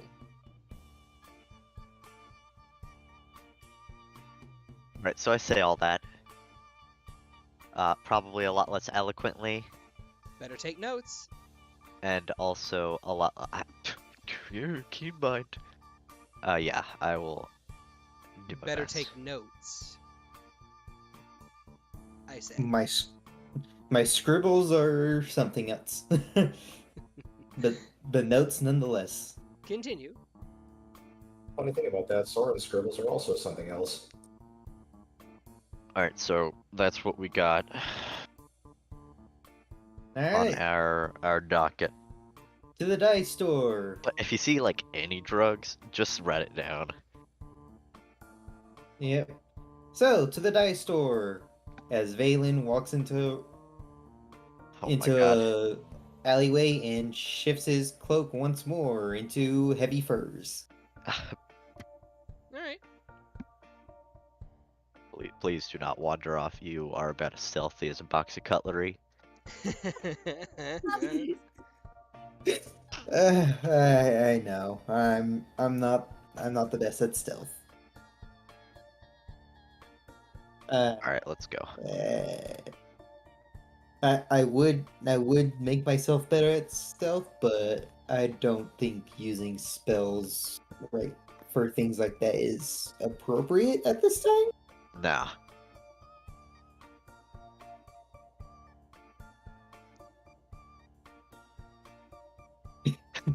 One drugs, please. Alright, so Soren, if we do decide to use clairvoyance to spy inside the store, I would like to have someone nearby watching over me, because it does require concentration. I mean, I could be there too. True, but I'm not gonna be doing much else. I can't just waltz in there. Me either, but I can feel some pissed. Fair. I just be a little bit further away, but still within eyesight. Yeah.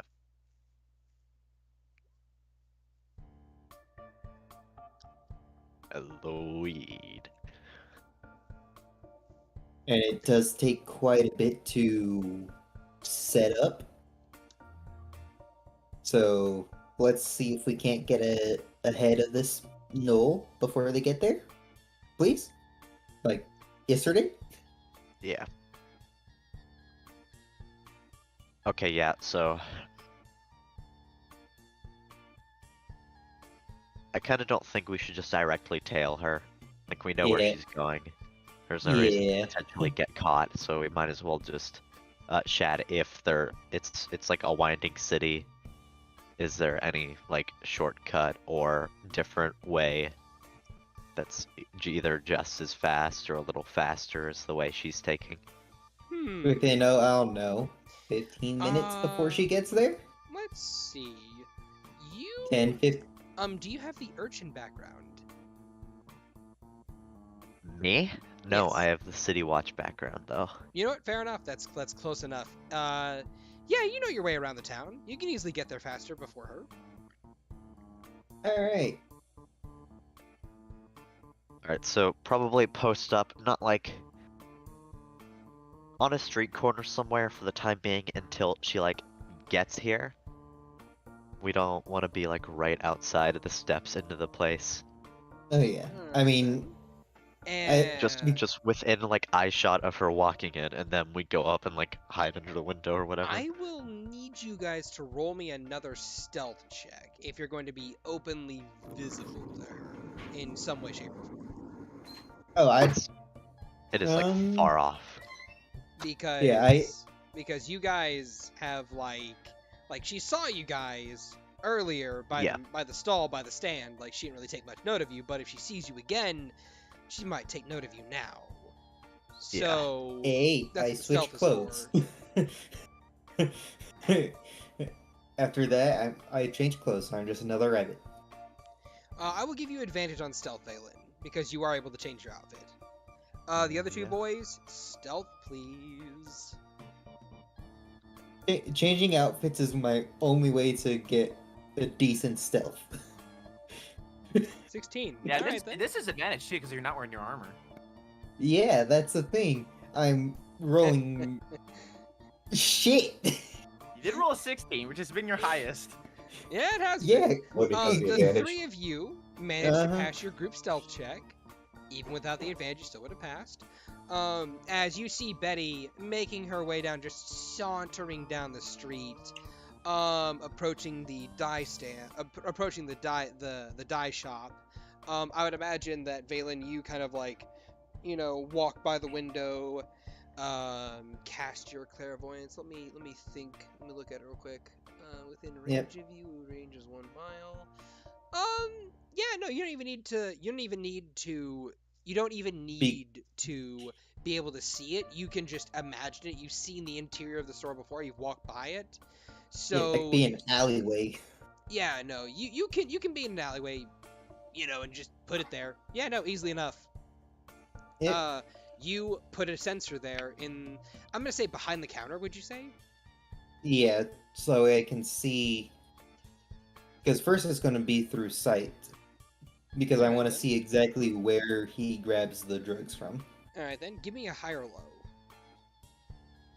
Go low. Give me- Go low. Yeah, gonna have to say low. Come on, can you break the curse? Yeah! Alright. Always low. So, I know, right? with that, Couldn't need that kind of luck when I hit level 10.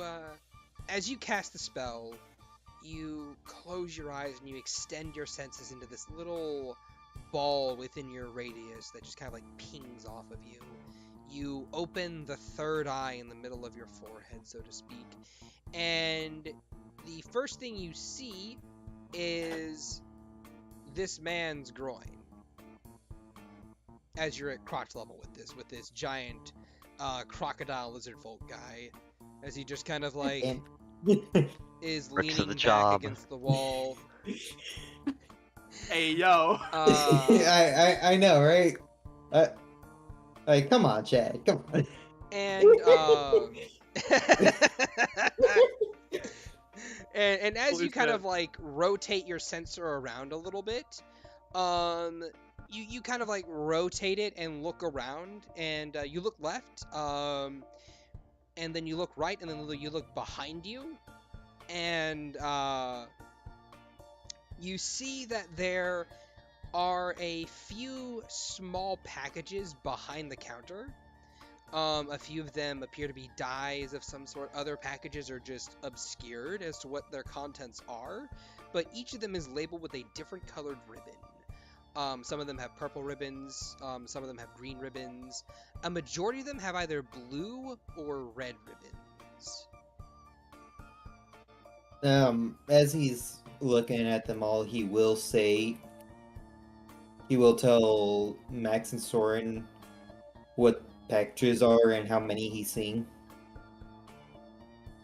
Yeah, including one big one in front of his face. Let me do some rolls real quick. The opulescent was the one that was banned, right?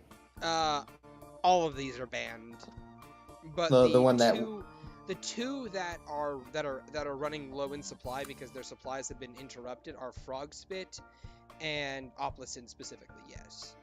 No, the one that was targeted more harshly than the other. All of them were targeted very harshly. I thought they said one was above all. Yeah, the more recent. I mean, above all of them, opalescent is the most recent one to be targeted of these 4 particular narcotics. The other 3 have just been targeted in circulation for so long, but the more recent one that was really cracked down on was opalescent, and it was cracked down on in Morningwood. But you see 4 packages with green ribbons, 3 packages with purple ribbons, 8 with blue, and 1 with red. All right. What colors did the Opulus girl we're trailing get? Purple. The girl that you were trailing earlier, yes, she got a purple ribbon one. Okay. And this one wants red, blue, purple. And green. Oh, she wants all 4? Yep. Oh, shit. But, I would assume Maxwell and Soren are within eyesight. You guys watch as Betty kind of like makes her way down, just like toop toop toop toop toop toop toop toop toop toop toop toop. With a bit of a bop in her head, a little spring to her step. And she enters the premise.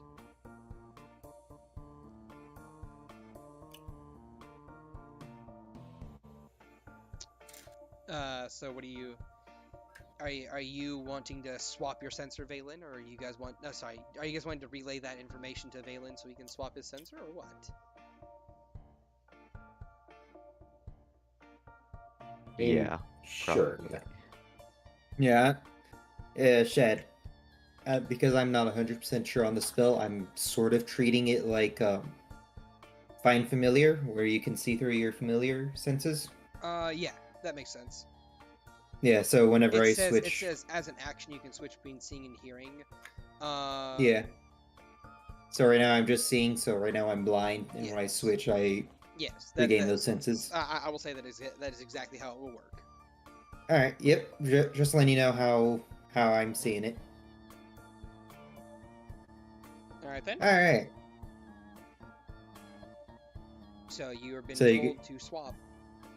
Yep. Alright, you swap. Switching to hearing. You swap to hearing. Your third eye closes, but you can hear. And you hear the little ding ding ding ding ding of the door opening, and you hear a "Hello, how are you doing today?" Followed by a very gruff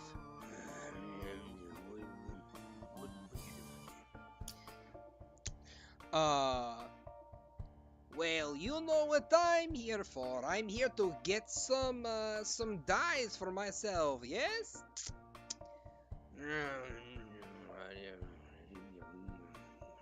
Dye that you want. Sure. I had this feeling somebody was watching my crotch a second ago. No. Okay, Fluffy. Shut it, you.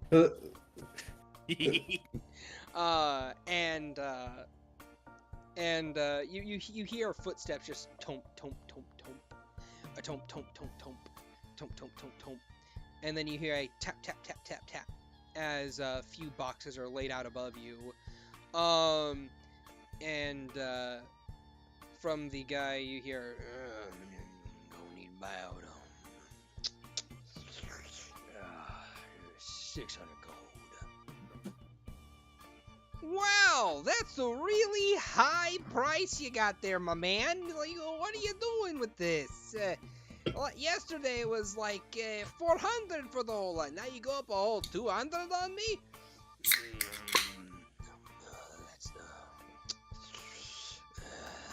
That's the price.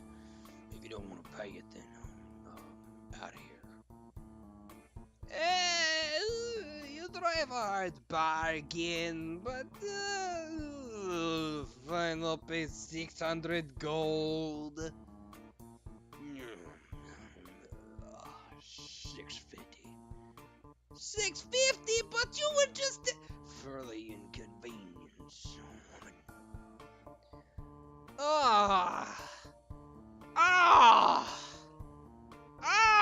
And you hear just like an overdramatic flop on the desk above you. Fine, I'll pay you the 650.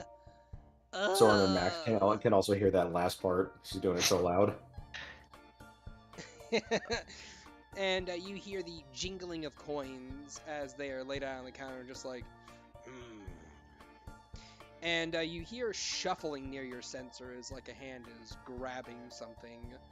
You hear the little patump, patump, patump, patump of 4 different boxes as they are laid out on the countertop. And the guy says, go get out of the shop now. Oh, fine, I'll leave. Jerk. Big meanie face. I'll go. Good. And she just quickly picks up the boxes and begins to leave, just tomp, tomp, tomp, ding, ding, ding, ding, ding, ding, as the door opens up and closes. Veylyn, do you want to swap to side again? Sure. Alright then. Another big old cross shot, just right there in the middle. I think that's saying something about Shad. You gonna spin your sensor around to look? Shad's living vicariously through Veylyn. Quiet. I know, right? Say again, Shad? Are you wanting to spin your sensor around a little bit more? Yeah. Alright. You spin the sensor around and you notice that that the last box of red is gone. A box of blue, box of green, and a box of purple are all gone as well. Seeing as how this person has taken one of each. And aside from that, there's not really much else to see. He doesn't go off and grab more, or... He kind of like just settles back in against the back of his store, just resting, it seems. I'll switch to hearing just in case he mutters anything interesting. Roll perception. Third screen. Here we go. Perception. Hey, decent rolls. All right then. Solid. You hear a. I'm gonna need to get more red. Fucking Betty, bitch. Is Betty a woman's name? Fucking Betty. Like Billy Pamela. But that's what you hear from the guy. So, Alright, so no information on supplier. How sad. all right then. So that's what you're doing, and as the three of you, I would imagine, are you watching Betty as she leaves? Yeah. You look and you watch as Betty takes a right turn and just begins to meander on down the street with her 4 packages, just kind of like tucked under her arms and just rolling out. I really feel like we should jump one of these people if we see another. That's garlic talking out of character. Feared I clear my bases. Yeah, out of character. I agree. I mean, we have technically evidence now about this location for sure. Yeah, just one of the customers. Oh yeah. I mean, that's later. I mean, I only have one more 3rd level spell slot, so if we want to try to jump someone, if we get into a fight, it's either spirit guardians or fast friends. Yeah, I'm just saying. Hopefully, we won't come down to that. Oh yeah. But we'll cross that bridge when we come to it. But yeah, I only have one more 3rd level, and clairvoyance is a 3rd level spell, so. Yeah. So, what do you guys want to do? You want to just chill here for a minute, or you want to make your way back to the Rock Merchant, or you want to follow Betty for a little bit longer? Which Betty bought? All she bought one of each. Red. One of each. I think we should follow her, honestly. She's a high spender. I'm currently bought deaf.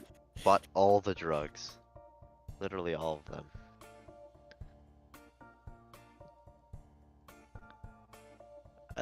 I think we ought to follow her. Veylyn's just looking at the two of you, just blinking. And he Maxwell, just like, taps his ears, and then gestures his mouth. He'll switch and just keep an eye out, see if any more people come in to grab packages, while he hears out what everyone's saying. Alright, I think we ought to follow her. I agree. If she's carrying literally every drug in the catalog. Yeah, Throwing around that much coin. Yeah, just dropping 650 gold. I mean, not willingly, apparently. We heard that, but dropping it all the same. Mm-hmm. Alright, let's go. Yeah. Alright then. Start following, but like as far away as possible. It's still within eye shot. Alright. Probably trying to catch up a bit if she's about to go around any corners, so she doesn't, Jason Bourne us. Got it.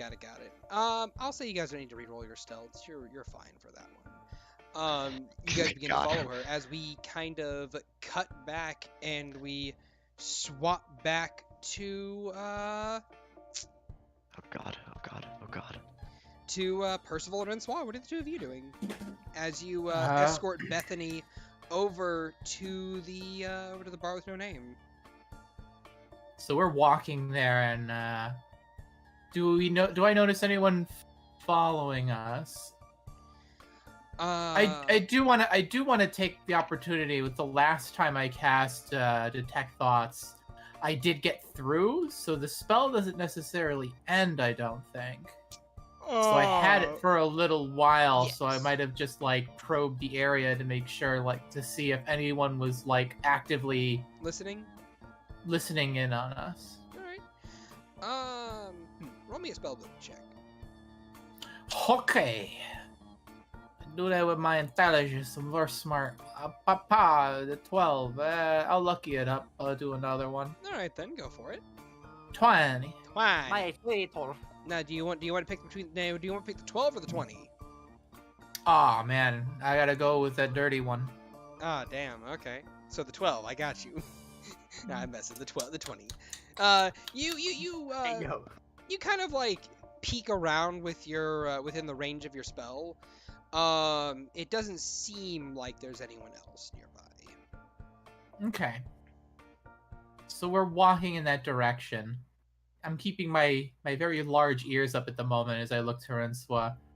You know, the thought comes to me.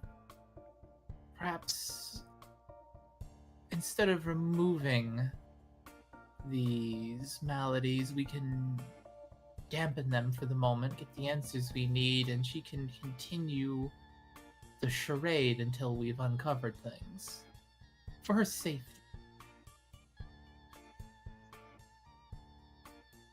How would you propose to do that? Well, there are spells like there are dispelling magics, but there are also magics that simply cut magical ties in an area. It doesn't remove the effect, it simply dampens it, cuts its energy source off, Rencois, essentially giving a timeout. Rencois, you may roll an Arcana on this with advantage, because this is a spell effect. Yeah. Kablamo. 13. You have no idea what she's talking about. It's a high tier magic. Something our friend would likely be able to cast. If we can convince them to be of help, we can get our answers, and our quarry will be none the wiser with their trap. She plays with their captive's hair. She shudders. I love how she doesn't even get to have a name anymore. God. Our captor. My name is... Our concubine. My name No. is... She just taps her head. No names. Fucking hell. Anonymity. Plausible deniability. I already know your name. It's civilian casualties. No, all you need to know is you won't be hurt. Very My good. original plan of putting you into a hospital bed has been denied, so you will be untouched. You just need to cooperate.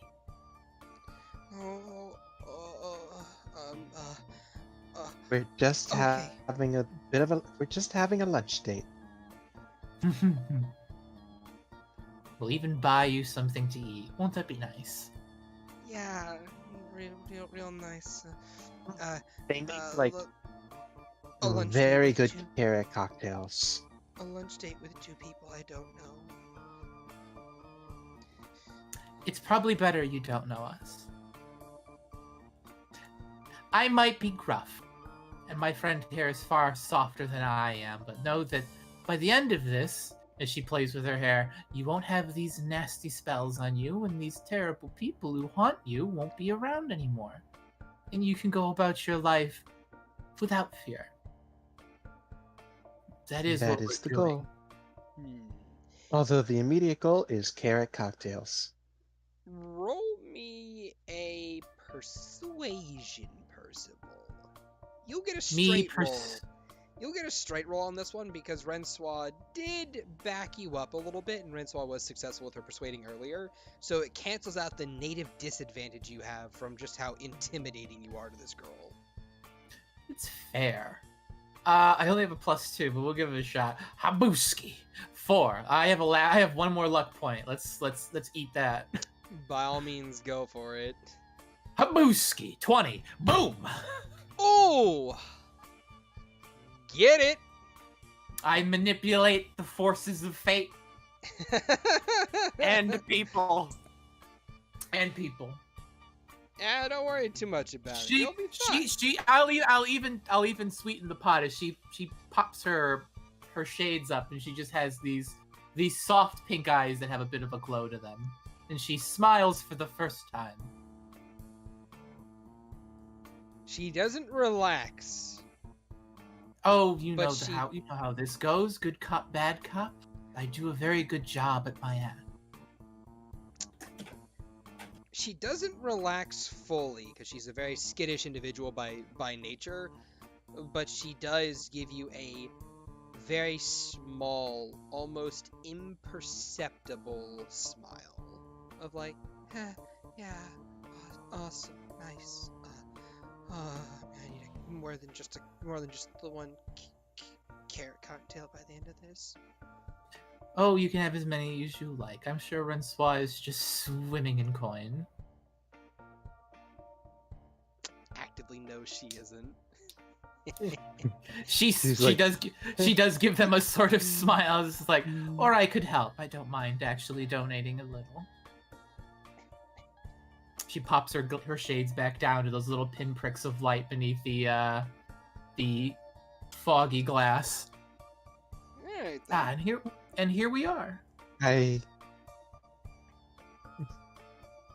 think I can afford some cocktails for our friend. Alright. I was joking. I can take care of it. The two of you arrive at the bar with no name and make your way in, and you get a wave from Regina as you walk in, just like a hello, welcome to the bar. Sit down, have your drinks. We'll get your order here in a post haste. I look up. Yep, immediately look up towards the rafters. Immediately look up. You see a tabaxi guy in like these robes, a 20-something-year-old that looks very strikingly similar to the small tabaxi child that was wandering around earlier in your adventures here, fully grown up now it seems, kind of in the middle of scrubbing away some graffiti that says Drolam was here. I think we've missed her. Regina. Yeah, what's up? Where does that fanciful woman who normally spends her days in your rafters end up going after you kick her out? Well, I would imagine she probably goes back to the school, if anywhere. Does she show up periodically? Here? Yeah, every now and then. Can you say stop your watch to it? Sometimes. Not often. That would be a no. Well, she's in here at least once a day. You can stop your watch to that. Has she been here today yet? She gives a distant look of Vietnam War flashbacks, and she goes, "Yeah, she has been. She was so kind as to leave graffiti up there on the roof." How long Ceiling ago? Of all places. I want to say half an hour ago. Half an hour. Do you think we could catch up? I could try something, though it doesn't seem likely to work. Give me a moment. I let go of our captive and take a stroll just outside. What do I have?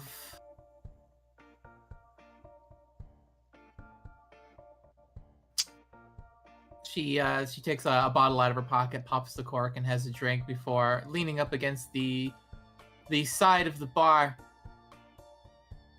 Boy, I sure wish I had a place where I could test my skills against the most difficult puzzles this side of the country has.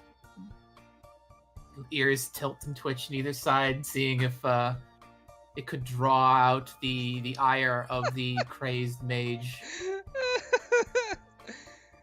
Give me a high or low. High. That's 100. God damn! Wow. Damn, that is the high. So from out of nowhere, as you're just sitting there, and you say this to yourself, you hear from above, "Does someone want to come at a bitch?" Hark! Is that but the strongest wizard in the land? You look up, you see ch-ldr-n in all of her noggin glory. Takes a few steps forward and turns and gives a lavish bow, taking her shades off. Could I speak with you, my dear? Why, I suppose you can if you wish to speak to a genius such as myself, she says, kind of like running her fingers through her feathered hair, just like trailing them through, and kind of like just sweeping behind her back, like, oh yeah, I'm a genius. I'm amazing. Who better to solve some of my more difficult conundrums than the smartest person in all of this country? Yes. Vitrium, that is. Yes, yes. No. I am the smartest in all the land. Celeste has tried to poach me for their own little pitiful magic schools. No less than, I want to say, 4 times.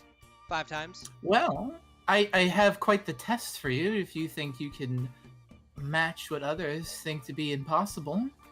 Ha! If you are such a genius. Yeah, come on, give it to me right now. What am I doing? Well, What do I do?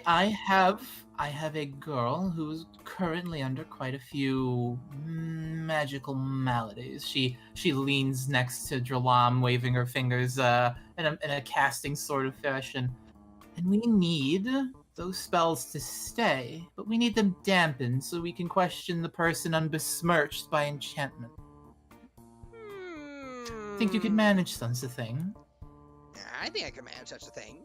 Now, Without hurting her. She is a ticking time bomb at the moment. Ah, you got some geesh spells on her, do ya? Ah, well, At least 2. Those are easy to deal with, although it really depends on the wording of them, because some of them, if they're worth their salt, will trigger if they're under the effect of anything that dampens them. You know what I mean? Are you saying you couldn't do it? Oh, no.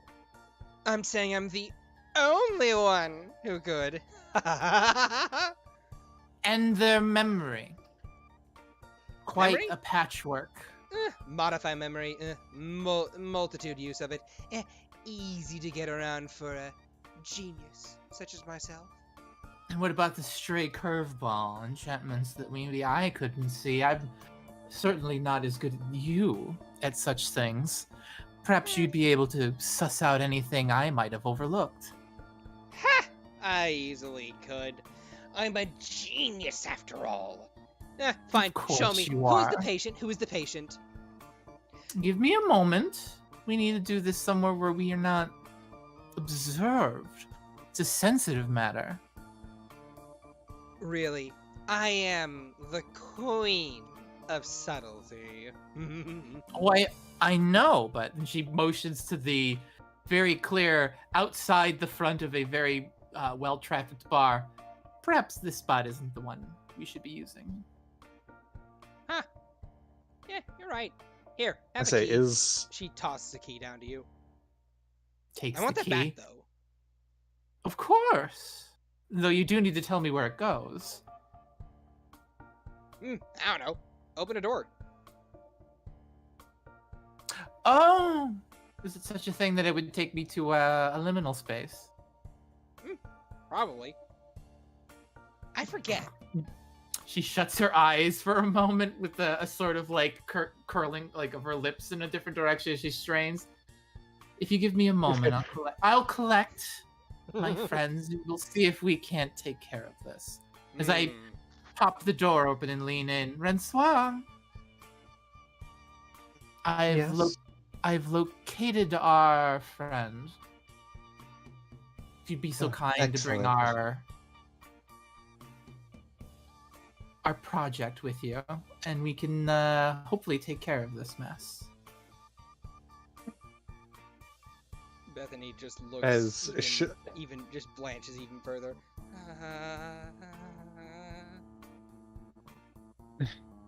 It is fine, dear. It's someone who can help. Someone who can help you, help us, help you. So do they come outside? So Rencois will roll her eyes and kind of gets gently dragged a nudge little her bit. along. Yeah, she gets Yeah. dragged a little bit, but she does get pulled outside. Okay, I shut the door to the bar and I look up to Dralam if she's still there. Are you coming then? Or are you just going to appear on the other side? Nah, I'll meet you there. Probably. I need to see which door it is. Okay, well, if you want to see which door it is, you'd probably want to be within visible range unless you're just going to cast something from up there. She gives a little hand wave, just like a little, do what you will. I pop the key into the door, now shut, turn it and open the door. Alright, you open a door. Let me roll a thing over here. Another D100 to determine what floor we end up on. No, more like as you trap everyone in the bar with no name. You crack open the door and you see a library on the other end. Her eyes widen I a know little that bit. place. Personal library. You One of them. Rencois, you can insight Percy if you want. I do indeed. Yes, book Nerd's Paradise. Living in a nerd's paradise. Oh yeah.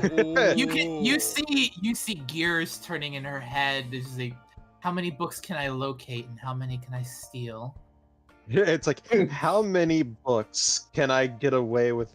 Like, she's senile. She won't know that they're missing, right? I'm gonna be 110% real with you. Only I'm allowed.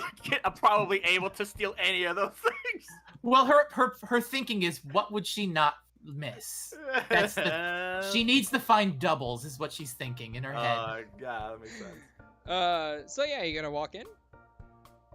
I look back up to our Archmage. Is she still there, or is she already disincorporated? She's just still there. She's picking her nose. Ladies first. Huh? Oh, yeah, me. Yeah, sure. She slithers down, sliding along the wall, down to the ground, and then just going, all right, children, follow me in, just, and she slithers in, and just long tail, just slithering in for about a full minute before it finally all the way in. And then I motion. All right, come along, dear. As like Rencois will continue to like gently coax the other rabbit forward, as like shoving, like kind of like pushing her through, and like as she passes by, oh god, because she is actively fighting you at this point in time. She does not want to go into the crazy woman's laboratory, but I help. I'm gonna get on the insight. Hold on. You actually managed to push her in.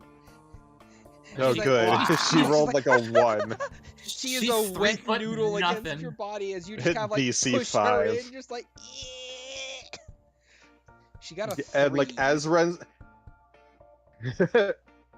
Rencois was like pushing her through, she's gonna like, as she passes by Percival, she's going to like kind of push the girl ahead forward slightly, and she's just gonna look at Percival.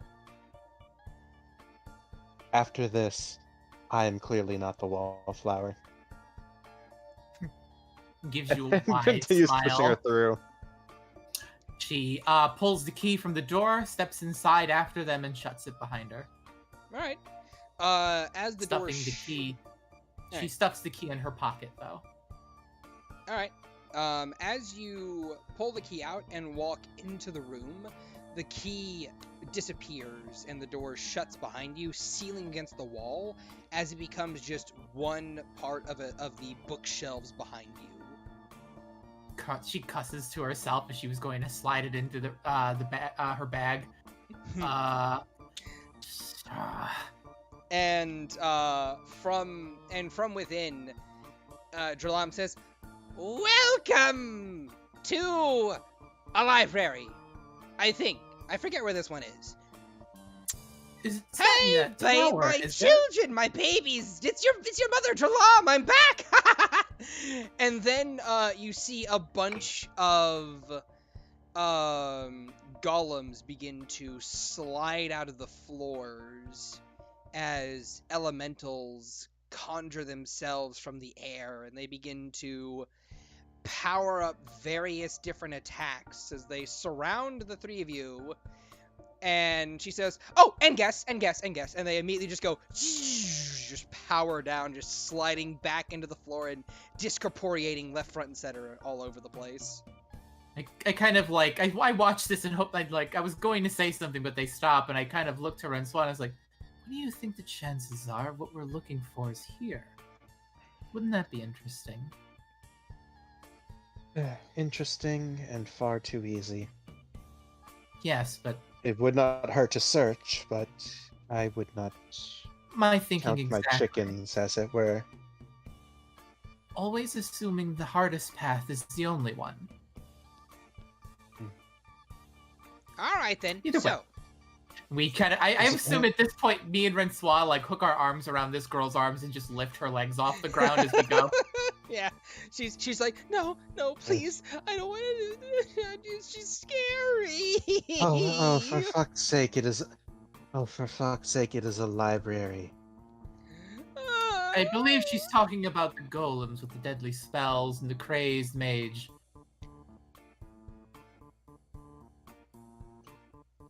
It's only a library. Either way, I do scan the shelves. Is there anything here that stands out as being extraordinary? Roll me an Arcana. I don't have any lucky or portents left, so I'm just kind of hoping. Hoping against hope. 16, not terrible. All right then.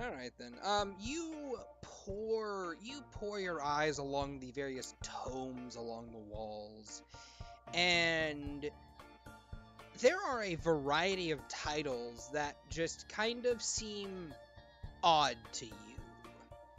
An entire wall is dedicated to Sky Beast anatomy. Another wall is dedicated to sky ships and how to build them, and schematics for making them, and so on and so forth.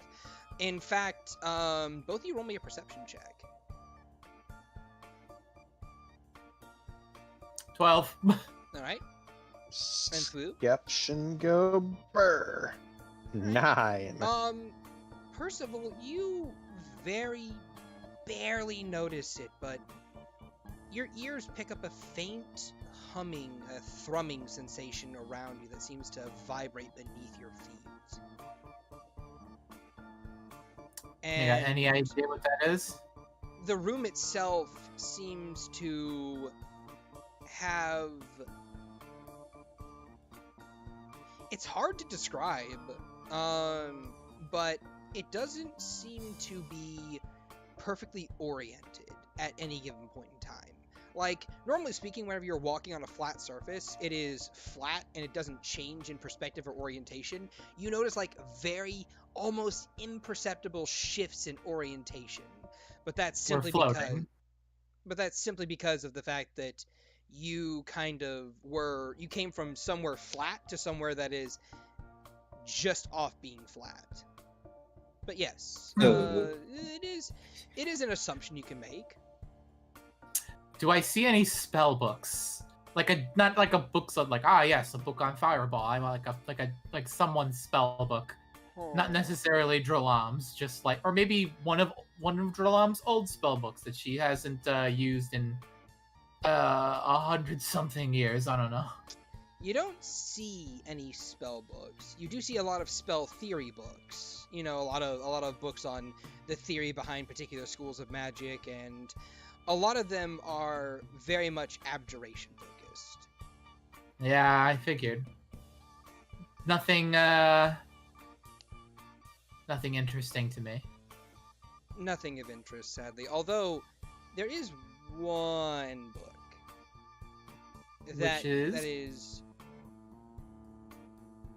It is a book. It's a couple books on divination magic.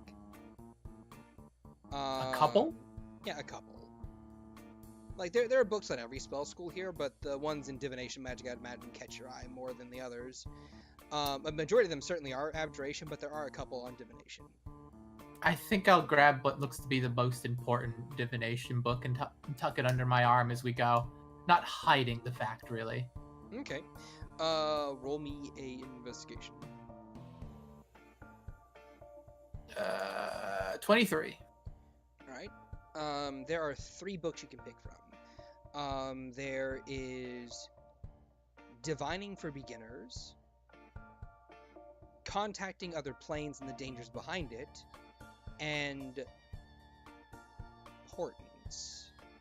Portents is the one she grabs. Portents, a theoretical study into the aspects of the ability. Well, these are all useless. I know this shit. Is there anything on demonology? Not in here. Boo, ch-ldr-n sucks. We go to her not then. from what you can see. All right then. It sounds like her library's got like 5 books in it, is what I'm hearing. I mean, you rolled a 60 on your Arcana. You can only see so many. I suppose. Either way, I'm holding stuff up. We go to where ch-ldr-n is currently, like slithering. She's currently slithering around the room, just like, oh, I remember this book. I remember this book. Ooh, this book too. Ah, yes. ch-ldr-n! Huh? Oh, what?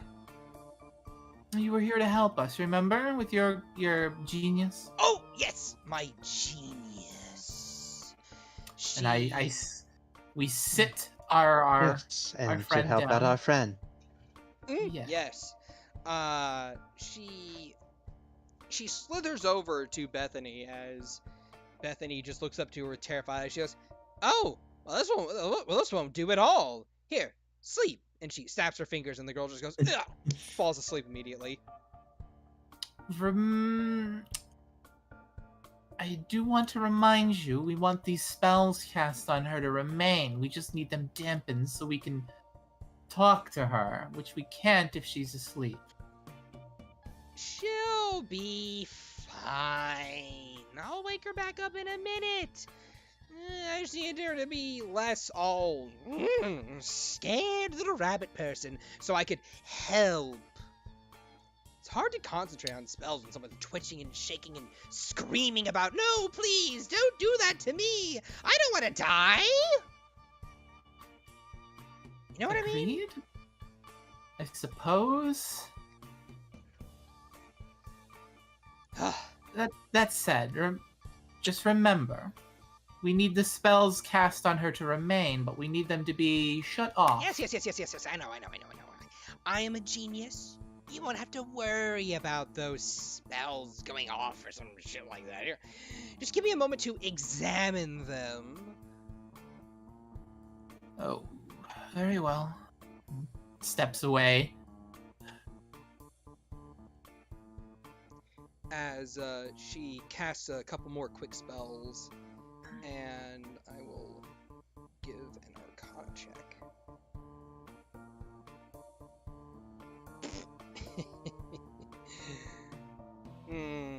Modify memory, obviously. Seems like a couple encode thought spells were cast on her as well. Interesting. Not very many people have that spell. And then you have a few more geesh spells and so on and so forth. Basic. This geesh spell.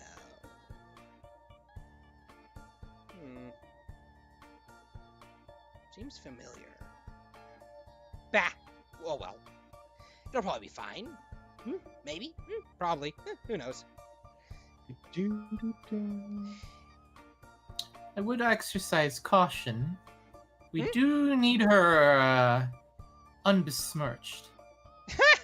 She'll be fine. Alright. I would hope so. Your genius rides on it. Oh, I'm a genius, alright. She cracks her knuckles, and she snaps her fingers and casts a spell.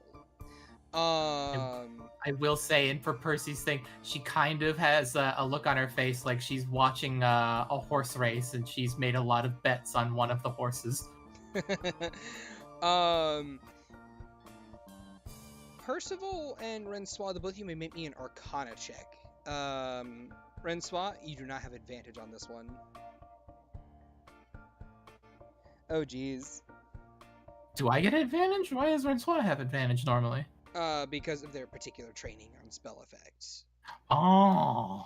Like, okay, so basically they were hardcore trained by a very crazy woman who would constantly cast spells on them. Hence why they have advantage on spell effects to recall what spell it is. Yeah. Well, I rolled a 16, which is not terrible. Okay. That's the whole list that we get for Melk. Ah, okay, very well. Yep. Rencois, Rencois not really paying that much attention. She's a bit too busy, probably looking around elsewhere. And there they go. Yeah. Percival. Oh, they left. They dropped. They're back. Their Okay, internet's back. really, really bad right now. Okay, yeah, no, it's fine. Do you two want me to come back to this and go to someone else? You hear Rencois? At the moment, I am. We'll Alright. see if it stays. Okay, I will All try right, and come- I'll try and finish this scene.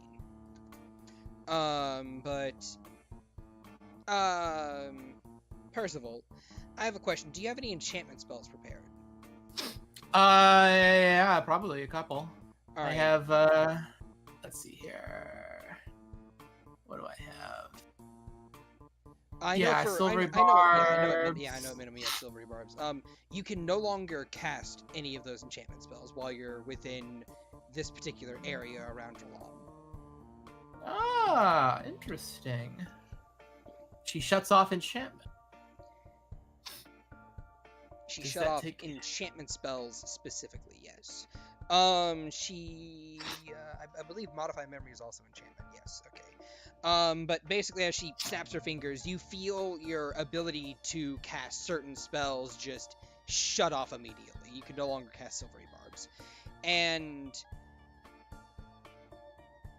if there were any enchantment spells that's currently affecting you, which there aren't, then you don't really get that other effect.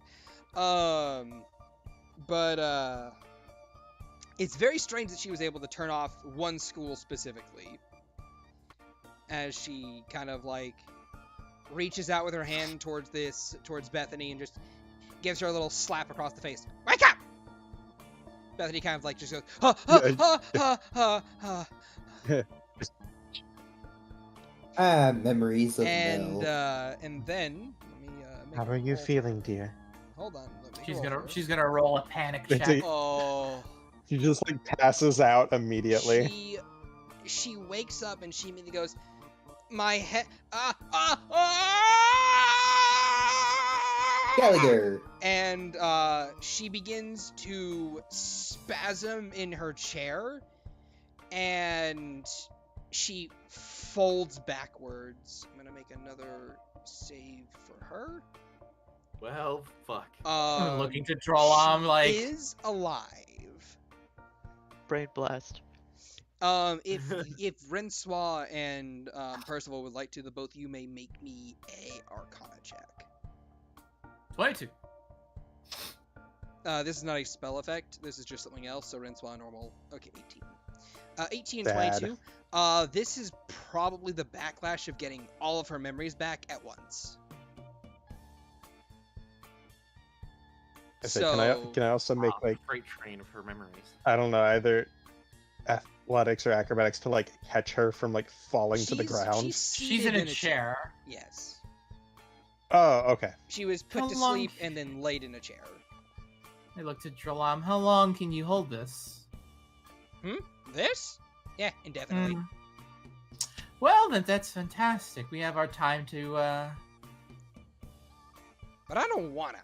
Question. Well, could you hold it for a little while so we can get the information we need? Fine, sure, I guess. Thirsty? Am I thirsty? She strokes her chin. No, my name is ch-ldr-n. No, no, God. no. I don't think my name is thirsty. I think it's ch-ldr-n.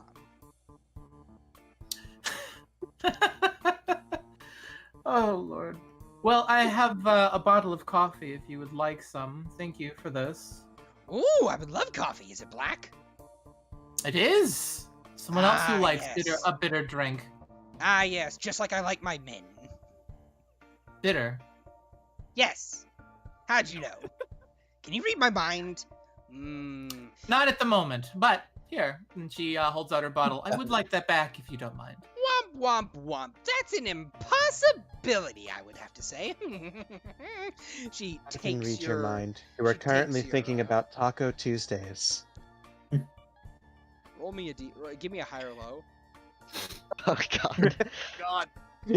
Blind Whoa. guesses win the game. God, Hello. low. Low. Yeah. Her eyes go wide and she goes, wait a minute. How'd you know? I have protections She wipes against you this. off the face of the earth. Tell me, who are you working for? Are you working for the syndicate? Hmm? We're working for a friend, Ulam. Relax. Oh, okay, sure. She takes your coffee mug. She takes your coffee flask, just sniffs that a little bit, just like, black coffee, wonderful. But this could be used. This could use a little creamer. Tell me, do you like options? Are you adding options that I can then switch off? I do like my coffee black most times. Yes. Then tinker away. We'll take care of this. Enjoy while you have your ability with it. And then I look to Rencois. Well, we have the moment. And I swirl my hand and prestidigitate a small glass of water. And I suppose I give her a quick splash. The splash of water does not wake her up. Ooh. Well, she is out for a full hour. All right, we make her more comfortable. On the bright side, you do get now that she message. is unconscious and wet. I do get that message. How do I get that message? I'm on a separate plane. Well, hey Veylyn, roll me a D100. Oh, yay. Don't roll a 5. Oh, you mean they did a sending spell? Message Yeah. and sending are two different spells. Yeah, no, Yes. it is a sending spell that he used. Oh, I relay to you. Can't do anything about it. Currently on a separate plane with the Mad Mage working on a lead. Ta-ta. Minor time rewind. What the fuck are you doing on a separate plane of existence? Well, I mean, not like you'd be able to respond to that. Unless you want to do another sending. No, Veylyn's just saying this out loud to the group. Don't ask me. You're a magic man. Another plane of existence? Are you shiting me? Apparently they're following a lead that's some... Are they in hell?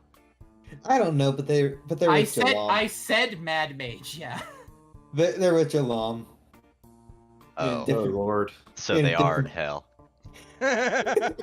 So we have an hour, or we have some time while she collects herself internally.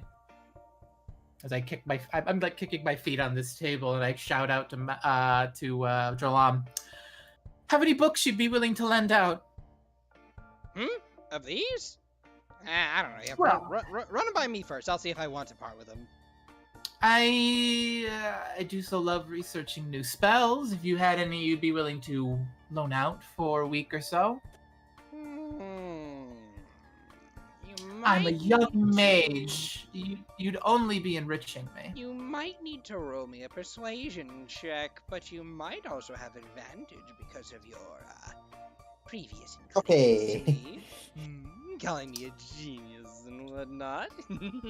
I don't know what rolling on Is it- persuasion is, but okay, and I do that. I will roll persuasion. That's a crit. Oh! Percy Ah, gets damn. what Percy wants and nothing in between. You will hand me all your secrets on a platter. All right then. Give me just a second. So, are we sure Percy's not a bard? I am a manipulation wizard, and what I do happens. What I say gets done. No less. I have a query for you. Okay. What is your highest level spell slot? That would be, I believe, 4th level. Yeah, 4th level. But she's fine with any amount of spells of any level, be them from 1st to 4th or higher than that. She would just hold on to them so she can copy them over later. All right then. Here's a wish. She gives you 2 books.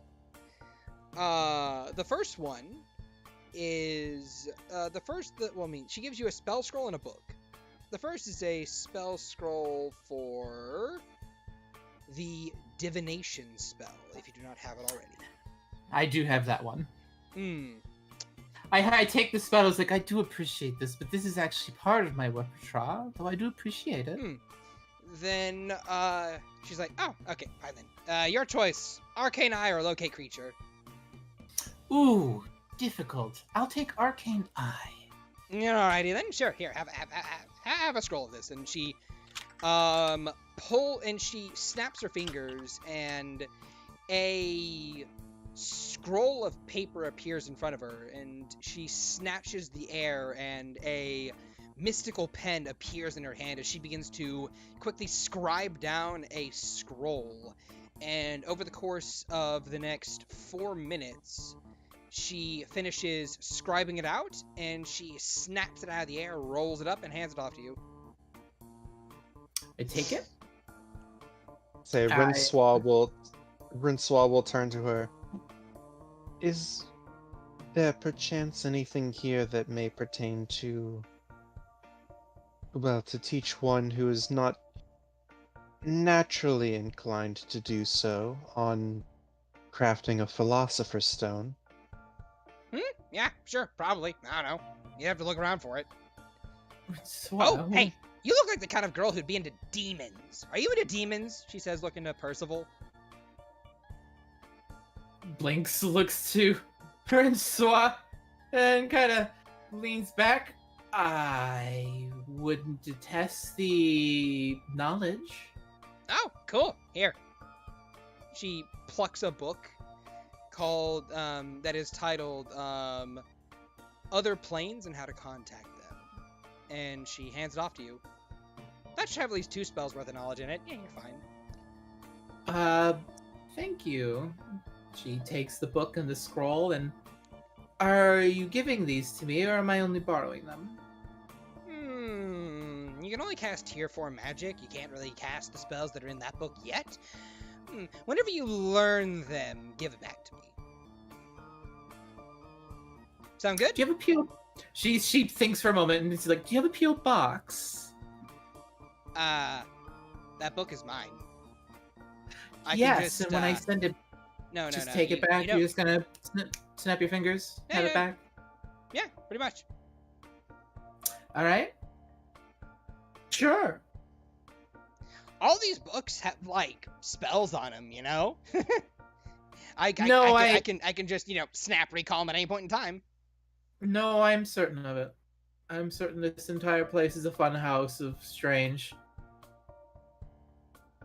Though I was perhaps interested in those tomes talking of skyships. Haven't seen a vessel like that before. It was common where you come from. Oh yeah, all over the place. Huh. Kind of have to be to get from point A to point B, am I right? Must be something from a very long time ago. It's not the case, though a regular ship can get you most places over the ocean. Ha! But you won't be able to get there in style, though. Agreed. However, I can't let you have those. They're mine. Yes, no, I thought all of the books were yours. Are they? Yes, they are. Right. Then we're just holding a conversation. I think I probe her once about the object we're after. I do a minor illusion. It's like, you don't happen to have one of these in here, do you? And she shows the orb with the ring inside. Huh? Here? No. Nowhere in here. That'd be kind of silly to put it in here. But you do have one.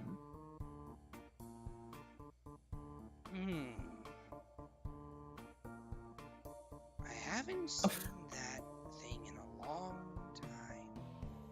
You see, a friend of ours sent us to find it for you. Says you lost it. Oh, do they know where it is? You might, but you also might not. You're the genius, you tell me. She throws the illusion up and catches it. She grins and her grin falters a bit. Even geniuses forget something. Forget things. Of course. And that's why we're here. To help you find it. What were we talking about again? Don't worry about it. We'll take care of it soon. Oh, okay. We're just waiting on our friend to wake up. So we can ask her some questions and then we can go back home. Oh yeah, is your friend okay? She's having a nap. When you turn that magic off, she remembered a little more than she was probably ready for. Ah, okay. Yes. She'll be fine, probably. Will she? I guess cognitive dissonance. I guess cognitive dissonance feedback loops are a bit of an issue when you're dealing with modified memories. Probably should have remembered that.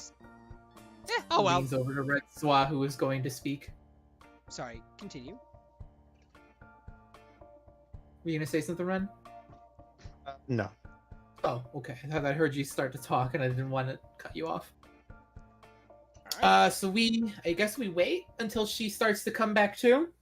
Yes. Yes. And we will pull away from that for a minute to... Because we know what Percival and crew and Rencois are doing for the rest of the day. This shit. Yeah, pretty much. Yep. Dealing with an insane mage, don't worry about it. Agathar? Agathar. Hi. What kind of music, Shad? We'll say some jovial music. He's going back to school. Jovial. Okay, good. Yeah, sure, jovial. Hold on, let me find jovial. Until it fucking isn't. So, Agathar, you are going back to the school, right? Yeah. All right then. As you do approach the school, it's very easy to spot, but Veronica is waiting out in front for you. Yep. If you wish to approach, you may certainly do so, or you may try to avoid. I'll approach. I mean, it's pretty clear that she's spotted me at this point. She hasn't spotted you yet. No, I'll approach. All right then. You approach.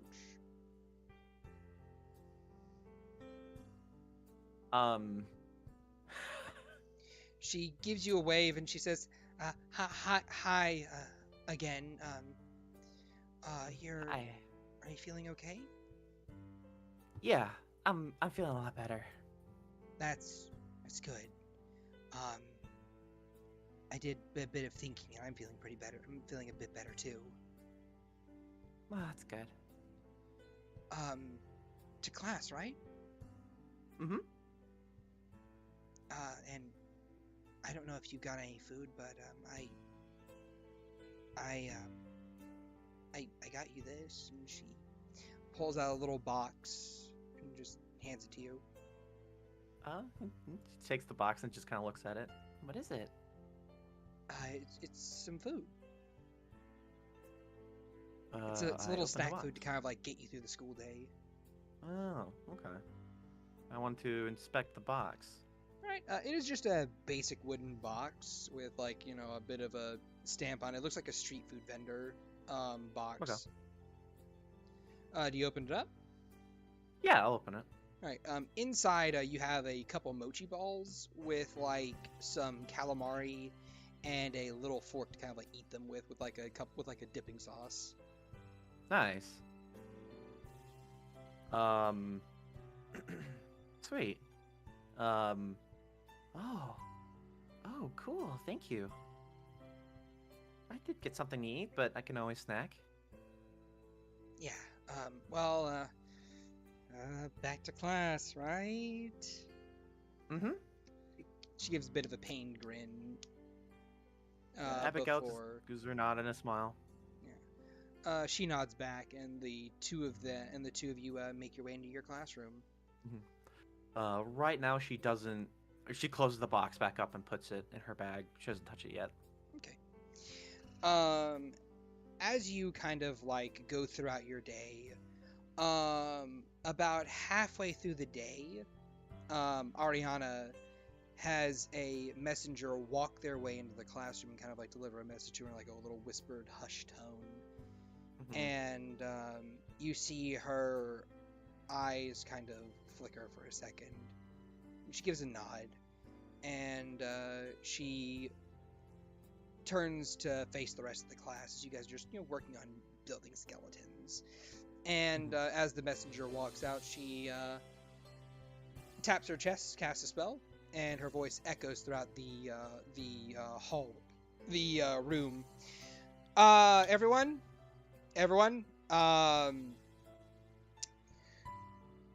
there has been a incident. A fellow student has been found dead within their home.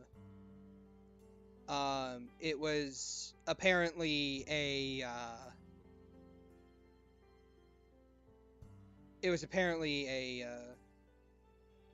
she kind of like stops herself for a little bit.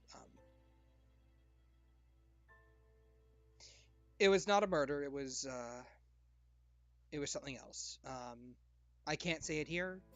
You can talk to me after the class to get a little bit more details, but in light of this event, we're going to close the school a bit early for today, but just because we're closing early for today does not mean that you guys can slack off on your studies. So for your homework, I want you to work on diagramming a skeleton.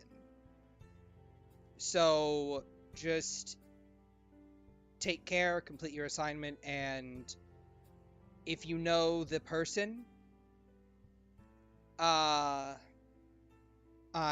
offer you my sincerest condolences. We will have us teachers are going to get together and discuss what to do about this situation.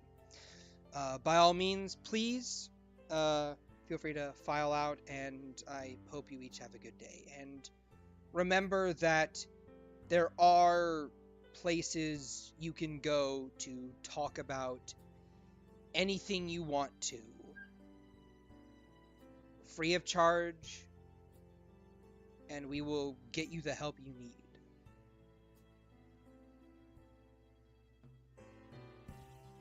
And with that, a lot of the students just give nods, and they begin to file out.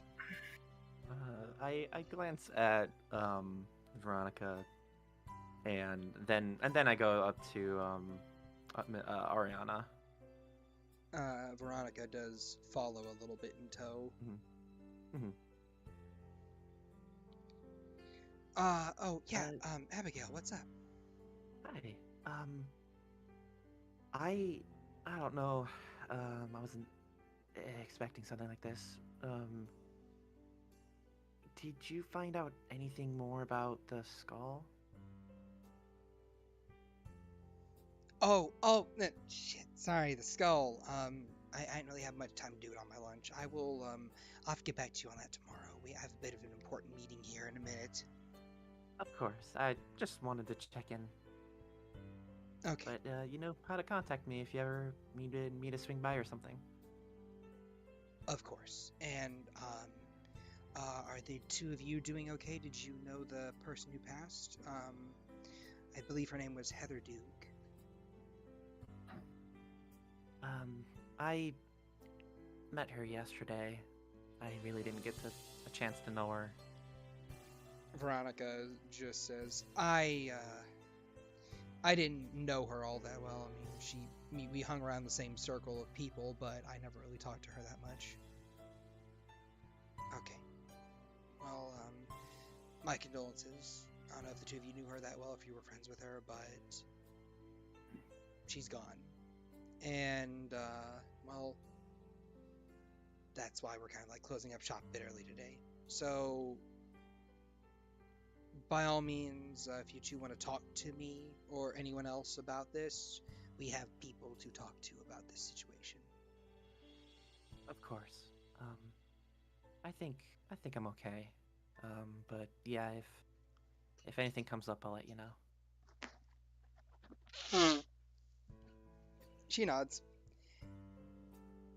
And with that, the two of you begin to leave the school.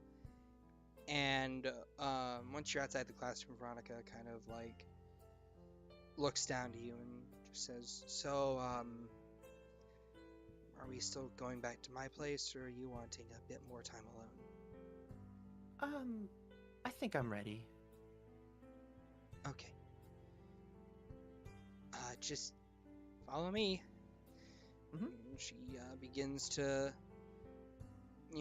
make her way forward. Yeah. You're following close behind?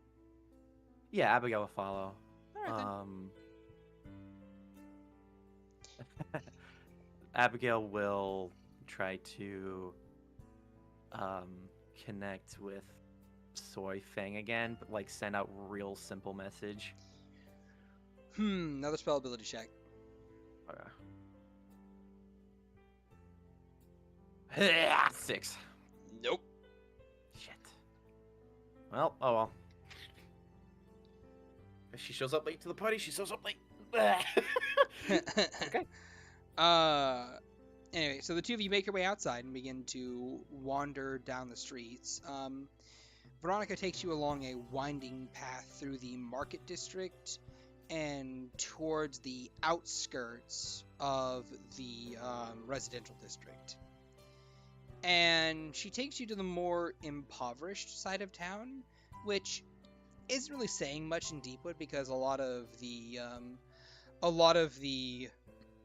systems in place in Deepwood are very socialistic in nature. They kind of have like this no person left behind type policy to their civilians, and as a result, there isn't like traditional poverty per se. There's like a basic minimum wage where if you don't make that much money at your job, you're paid the difference. If you make more than what the difference would be, you just make that much more extra and you're not paid the difference, so to speak. But there are people who are on the lower end of the economy line. But that's not to say that they don't have comfortable lives or they don't, live comfortably. You're paid enough off of the basic minimum wage to live a normal, happy life as a civilian. Yeah. It's not like a shanty town. Yeah, no, it's not a shanty town at all. But as she kind of like leads you through the places, she leads you to a house that looks good, or at least it would look good if not for the not very well taken care of exterior. There's a lot more graffiti on it. That's kind of like all over the place, and it's not very good. And making your way inside of the house, you see that there is a tabaxi man kind of like sitting in front of a canvas. He has like this gray fur and these little white streaks to him, and he's trying to paint, but it's not good. Like, it is fucking awful. What's this piece called? His best. And you can notice that there are more than a few bottles nearby that seem to be empty. And he's kind of like swaying a little bit in his chair, and he just kind of like turns around, drearily looks at Veronica, just like, oh, look who it is, little. What are you doing home early? You skipping school again, huh? And Veronica's like, no, Dad. I'm just have a friend over. Just going to my room. Yeah, I'll fucking just keep it down. I'm concentrating. And he just goes back to his work, and she just kind of gives a embarrassed look to the side and just like a small huff before saying, "Come on, Abigail, let's go." And she begins to just speed walk through the living room. Mm-hmm. Yeah, she'll give one more glance at the dad and then just kind of just follow. All right. And as you make your way through the hallway, make a perception check. Yeet. Ah, here they go. 7. You notice that there are a few framed pictures and a few framed art pieces that are of a significantly better quality than the father's. Mm-hmm. And you see a happy family in some of these pictures. A wife, a husband, both smiling around their daughter, whom has white fur. Normally. Before there's another picture of her with it dyed black and looking a lot more somber. Okay. And then another one of kind of her and her dad at it's like more of a candid photo of them at maybe a party. Her dad is in the middle of downing a full bottle, and she's in the process of kind of like looking into the side and just looking very uncomfortable in the situation. Okay. As she leads you down the hallway and cracks open a door like, come, this is my room. Do you enter? Yeah. Alright. You enter and she slides in as well, and she shuts the door behind her. Behind you and is a room that is a goth kid's dream. There is black pillows, black sheets. There are various posters of different bands. You see one named Black Veils. You see one that is named Disco Panic Murder. Is there My Alchemist Romance? Yes, there is a My Alchemist Romance. There we go. My Alchemist Love Life. There is Dance Floor of Blood and Spinal Tap. Nice. And of course, Knot Slips. Nice. I don't know why that one got me. And as she kind of like closes the door behind you, yes, there is Pool of Drowning. Yes. Thank you for reminding me of that one. Straight up command. She picks up a small little black rectangle and presses a rune on it as you hear the opening chords of a song open with "I'm tearing away," as she begins just like gently bob her head, a song crystal playing in the background. As she moves over and takes a seat in like this overly large beanbag chair, and she just gives a very long and deep sigh of like, I'm sorry that you had to see my fucking dad. Normally he's gone by the It's time not I your get fault. home. Yeah, sorry, again. So this is my room. Humble abode. She looks around. Like, how big is the room? It is Kind of like in a closet room, or is it in like an actual like? It's an actual room. Like the house itself, the house itself is spacious. It can accommodate Mhm. multiple people. Mhm. It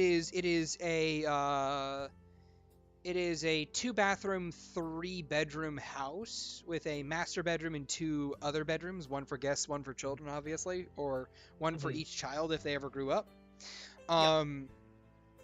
It is a middle class family house. And it is a fairly large room. There's a lot of various knickknacks. You see pentagrams,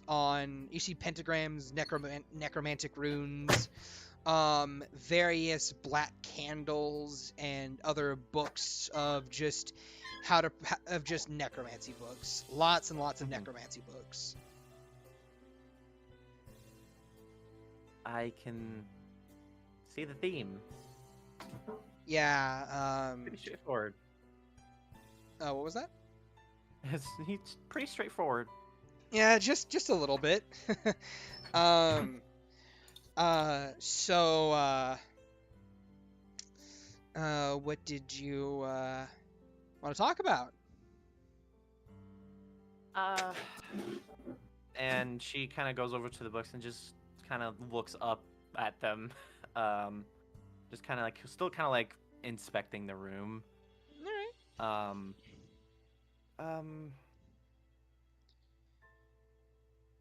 I can't help. I don't really know. There's a lot going on right now. But maybe we'll start simple. How did you come into necromancy? Well, bit of a passion project of mine. She says, kind of like not really making eye contact and looking away.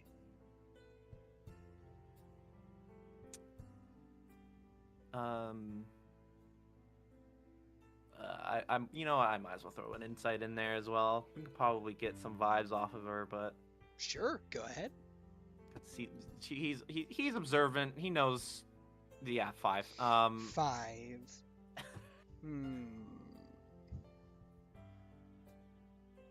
Roll an intelligence check. Oh, okay. That's gonna be 6. 6. God, this disadvantage is killing me. Yeah, it is. You're just so tired. It's been a very long day. Like, just being here is just... It makes you realize that there's just so much that's happened today, and you did not get good sleep last night. You're just so fucking exhausted.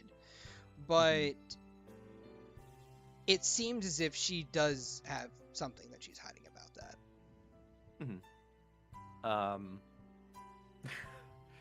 Yeah. She kind of gives her a smile a little bit. I can understand that. Would you like to get a drink? I have a couple drinks that I can go get. Sure. Yeah, sure. I'll go get us a drink. And she kind of like makes her way out of the room, and she leaves you alone for a little bit. Okay. What do you want to do?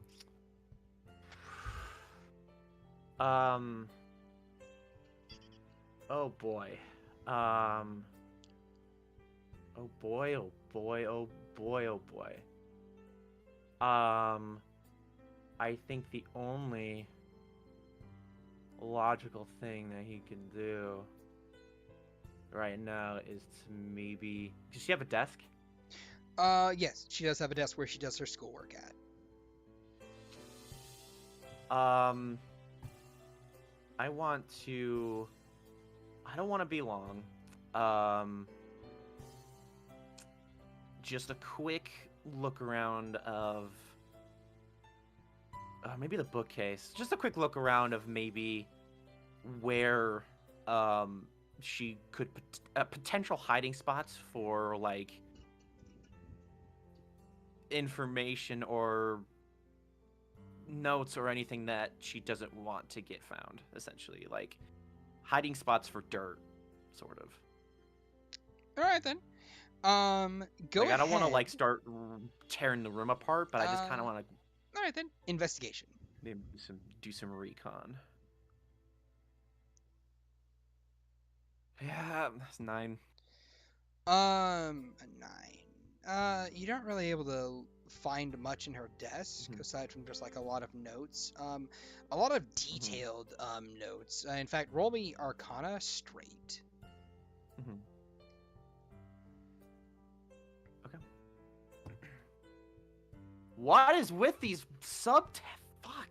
15 though. Is still good. I know. You get a lot of sense that these particular spells, looking at her notes, you get the sense that she is, at minimum, a tier 5 caster. Fuck. Okay. Because you're looking at the notes of a raise dead spell. Yikes. Okay. But a lot of it is heavily necromancy focused. Almost to an obsessive degree. In fact, you can even see the inklings or beginnings of maybe a tier 6 spell. You're not exactly sure.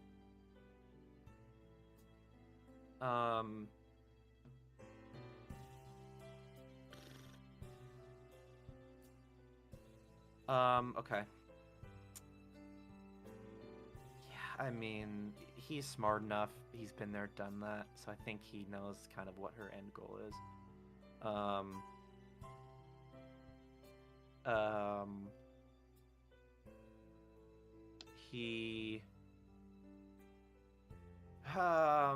God, what is he gonna do? I think he'll just put everything back. All right then. Yeah, Around and this then point in time, as you finish everything back. putting everything back, the door opens up, and Veronica comes in with 2 glasses full of this blue slush-like material, with 2 straws in the center of it.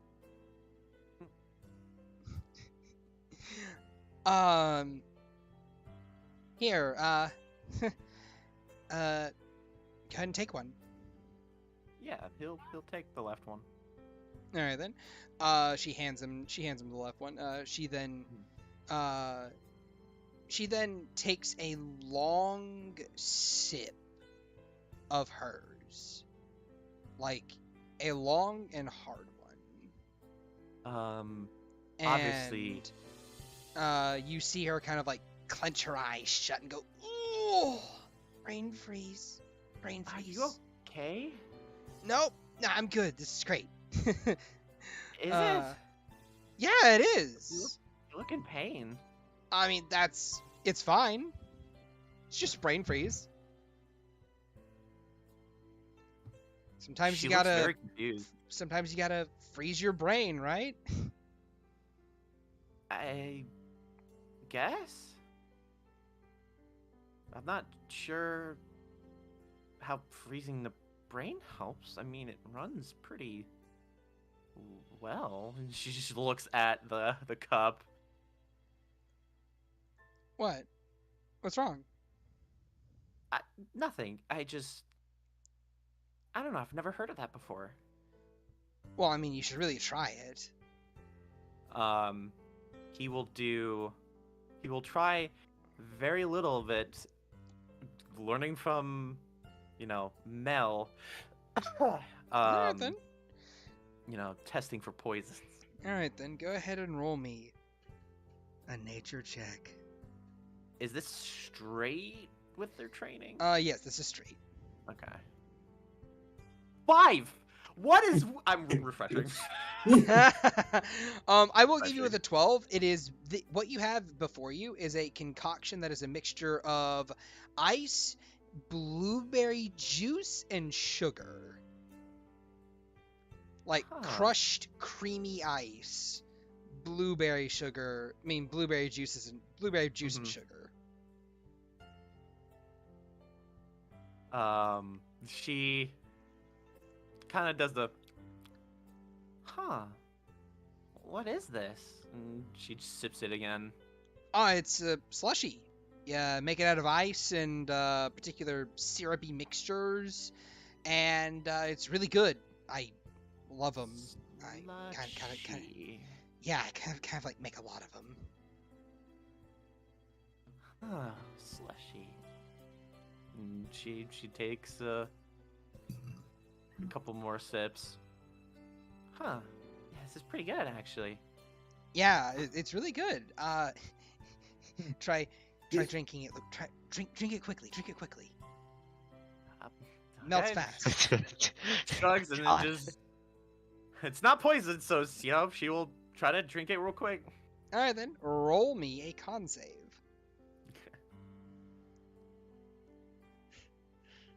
Yeah, now you roll well. Fucking. Nope. No brain freeze. You drink a lot and you feel it come, but you kind of like fight it off. It doesn't hurt that much. I bet the cup feels like it's room temperature, doesn't it? The cup feels cold because of the ice. Okay, because I'm not sure with his lack of warmth in his arms, I'm not sure if he would be like, oh, this is like the same temperature as me. Actually, wait, no shit. You wouldn't notice the temperature. It's cold. Yeah. You're cold. I'm cold. Yeah, you are cold. But you and Veronica drink and sip on your slushies for a little bit, and as she finishes hers, she looks at you. She's like, "You want another?"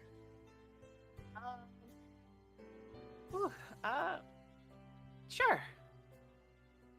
All right then.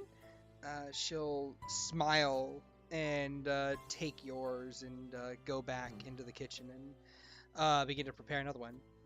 She is gone for a little bit. I think this time he hesitates slightly, but I think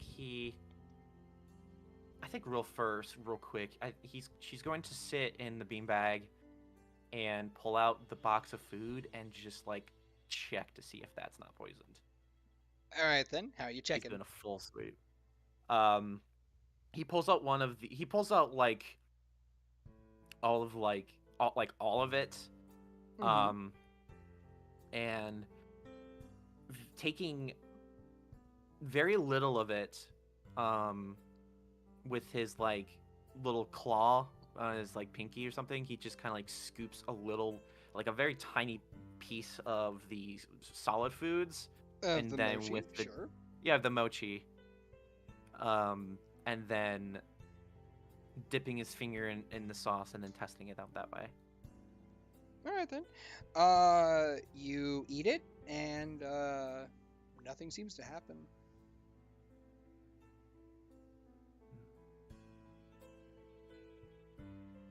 I think he'll stare at the mochi Right. and just kind of think. After, sorry, go ahead, continue, please. Yeah, and he'll just think, and then just kind of start thinking about his family, and just kind of start remembering like fine details of like them together, and just kind of like start having nostalgia kind of creep up on him. And she does return, and upon her return, she kind of like notes you with a little box lunch, just picking away at it. She's like, "Oh, you got some left?" Although it doesn't look touched. Yeah, sorry. Was it not to your liking? No, it slipped my mind. Roll a deception. Sure. Fuck. Okay. 5. She. Please, Shad, give him a night of sleep, please. She looks at you, and she frowns, and she's like, "Do you think that Abigail, I'm hurt?" And she just walks over, and she just like leans down, and she very just casually picks up a piece of calamari, picks up a mochi ball, dips the calamari in the sauce, and just eats them both one after the other. And she just looks at you. I really care about you, Abigail. I wouldn't do that to you. I know, I'm sorry. How I was raised, I was just raised to be cautious is all. It's nothing personal. Just old habits die hard, I guess. I'm sorry. Look, you're fine. I understand being weary. It was a little bit fucked up what happened. But I swear I wasn't the one that killed her.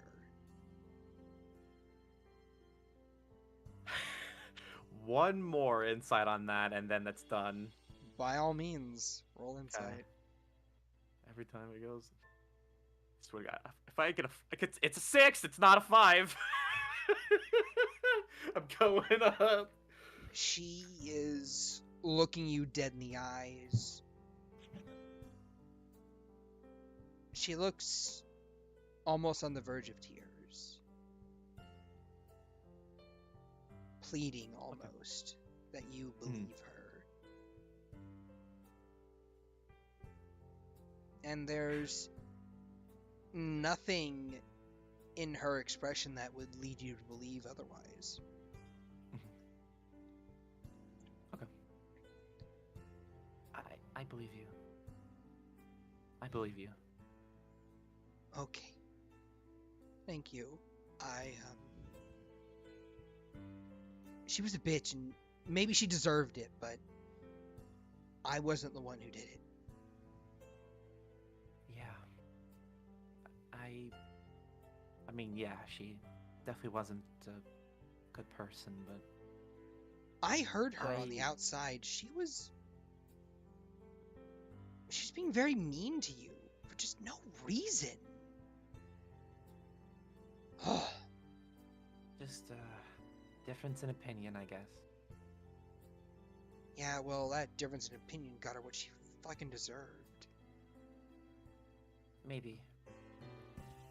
I think what upsets me the most, I firmly believe in second chances. And maybe, who knows, maybe she probably wouldn't have taken up my offer on a second chance. She probably would have just spat in my face, but at least I tried. Knowing Heather Duke, she would have certainly spat at your face. Yeah, well. Then I know I tried. And then I don't know, I probably would have punched her. I don't know. I don't care to know. All I know is that she's gone, and... Can I say that is it weird for me to say that I'm happy for it? I don't know. Maybe a little bit, but it's not out of any bad reason. Someone died, yeah, but not really a person who was good.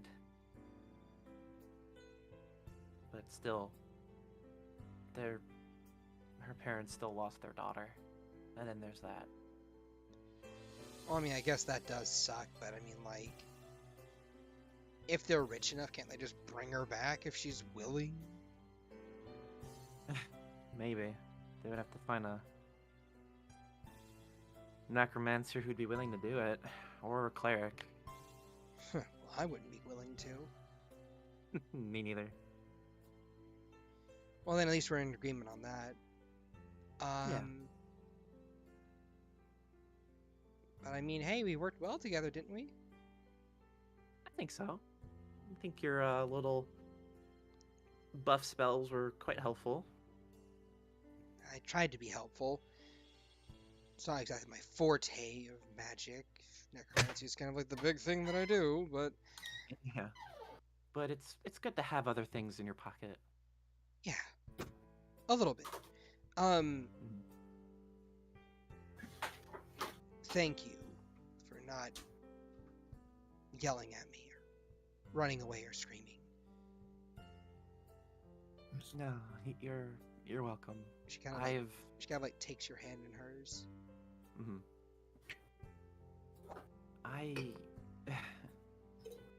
It's not my first rodeo. She stares deeply into your eyes. Hey, look, you, she blushes. You mean a lot to me. I know it's a little bit fast, but,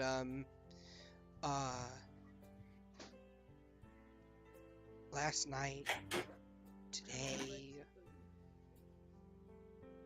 we really do go well together, don't we?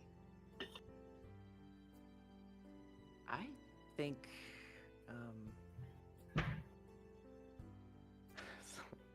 I think we do pretty work well together, I think. Having only just met. Yeah. Yeah, we do. I was wondering and kind of hoping, a couple different things really, but, would you be willing to try maybe going out with each other? Going out? Yeah, like, you know, I'd call you my girlfriend. Her blush deepens. And... So does hers. And you would, you know, call me your girlfriend, and, you know, we could, like, hold hands and stuff. TOS? TOS? Hand holding?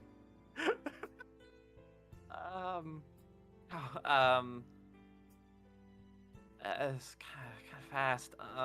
I know it's kind of fast, and the thing about it is, like, well, I mean, statistically speaking, you know, you're not really gonna find your one true soulmate, right? You know, on the first try, but I'd like to think that, you know, I found a really good match, and I want to pursue that because Abigail, I'll be honest, up until last night, I've been just coasting through things. I've had this frozen lake inside of me. And it's been there ever since my mother died, I guess, but you're kind of the first person to bring warmth to that chill. And, well, even if we decide that we're not really that compatible for each other, well, I still want to try and give it a shot. Wow.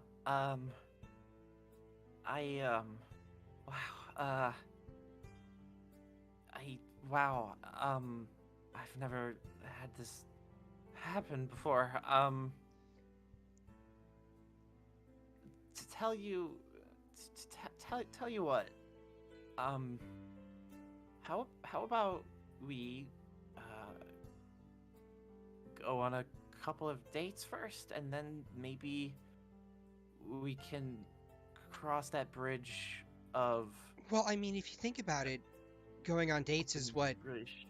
girlfriends do, isn't it? Well, I mean, yes, but I don't know if I'm I don't know if I'm ready for that label. I mean, I'm surprised that you're into.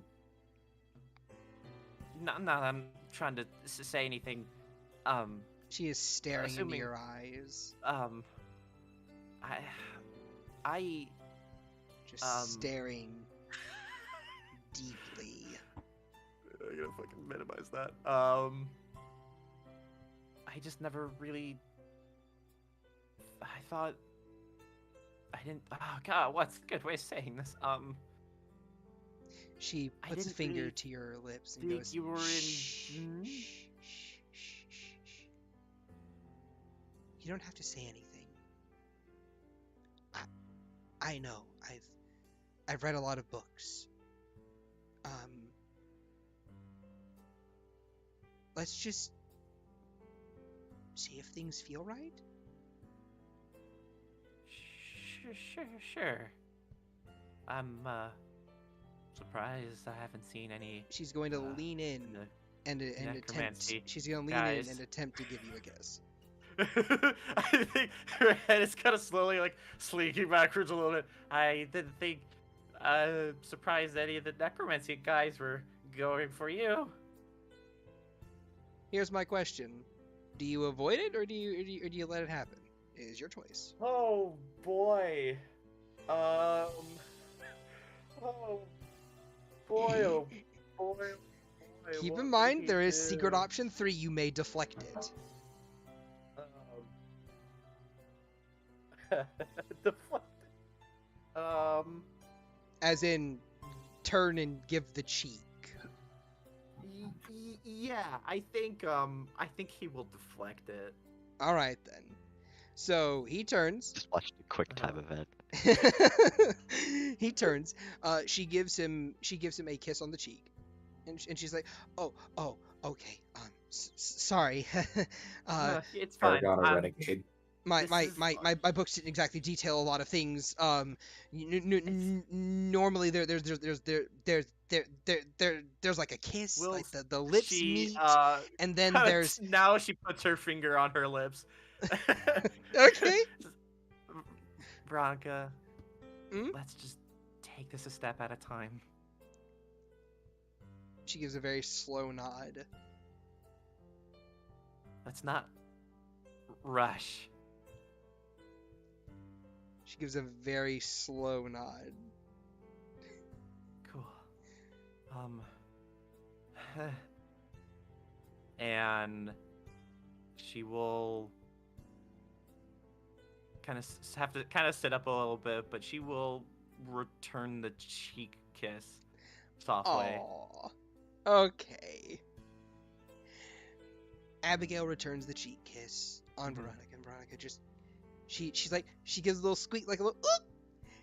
Her tail goes from whipping around anxiously behind her to ramrod straight, and she's like, and there's just this deep blush enters her cheeks, so she kind of like tucks her head into her hands, and goes, "Oh my god, oh my god, oh my god, oh my god, oh my god, oh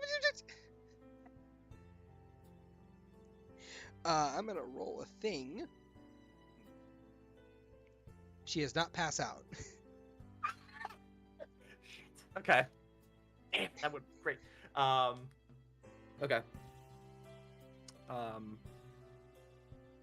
Yeah, I think she will kind of smile, and I think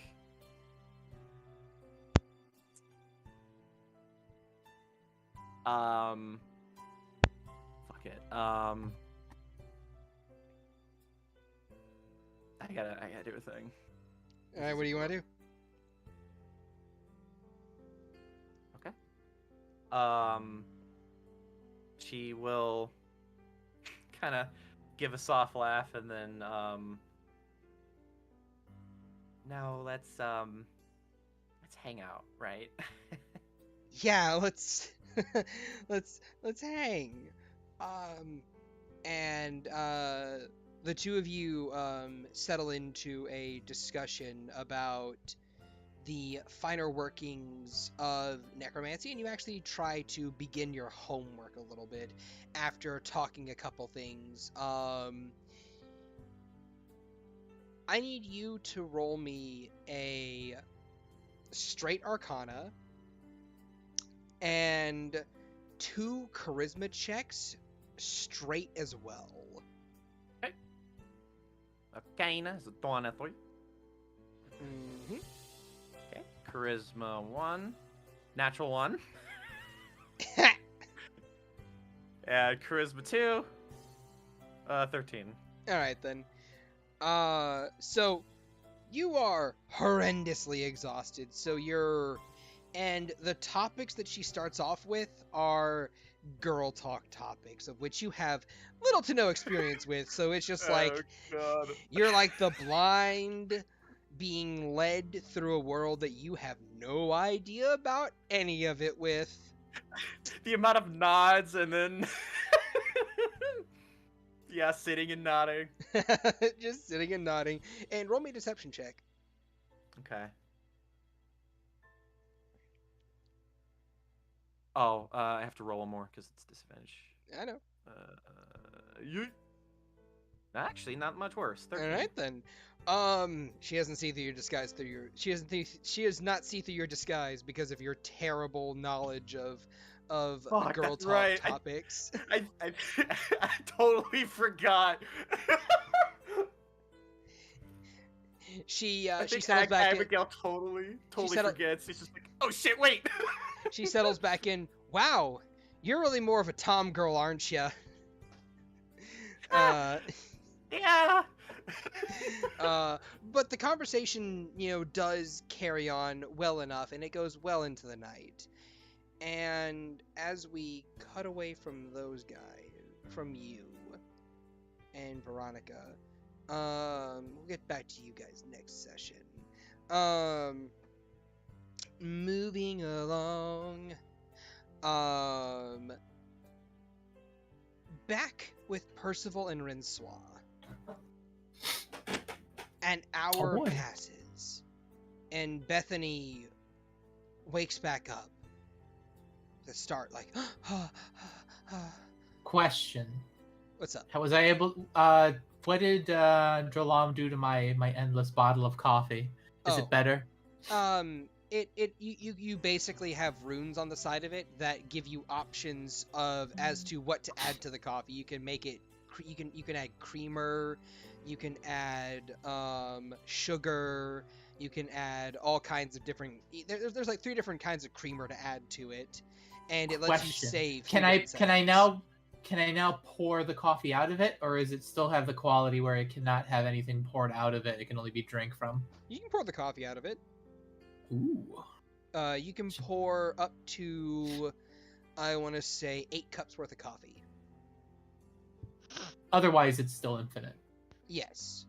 It is still infinite to drink from, but if you want to pour it out, it is up to 8 cups. Well, I should visit you more often. And then I see and our friend. So also there are you basically can crank the coffee however you want. There's a reset rune. There is and there are 3 preset runes that you can use to save a preset, so to speak. Wow, I got my common magical item just went right up to uncommon. Yep. So I'm looking at this girl. That's what you get for having an archmage fiddle with your shit, is she's just drawing glyphs and runes on it the whole time, just like, ooh, this is fun. So I look at her and I'm like, how do you take your coffee? She pinches the bridge of her nose, and She runs her fingers through her hair and gives a small smirk to you, Percival. I'll take my coffee black. A woman after my heart. So I pull a cup up that I am assuming ch-ldr-n just has hanging around. I pour her a cup and I place it in front of her. Would you be willing to answer some questions for us?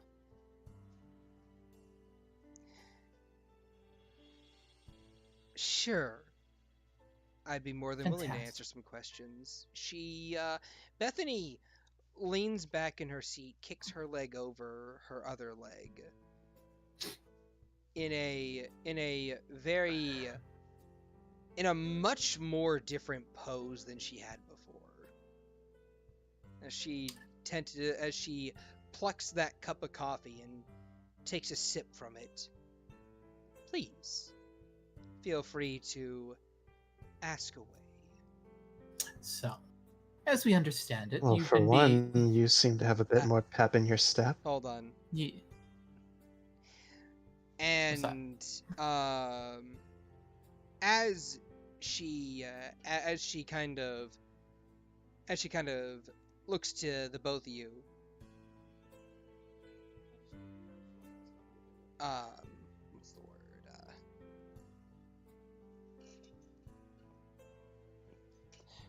Oh yeah, shit. Never mind.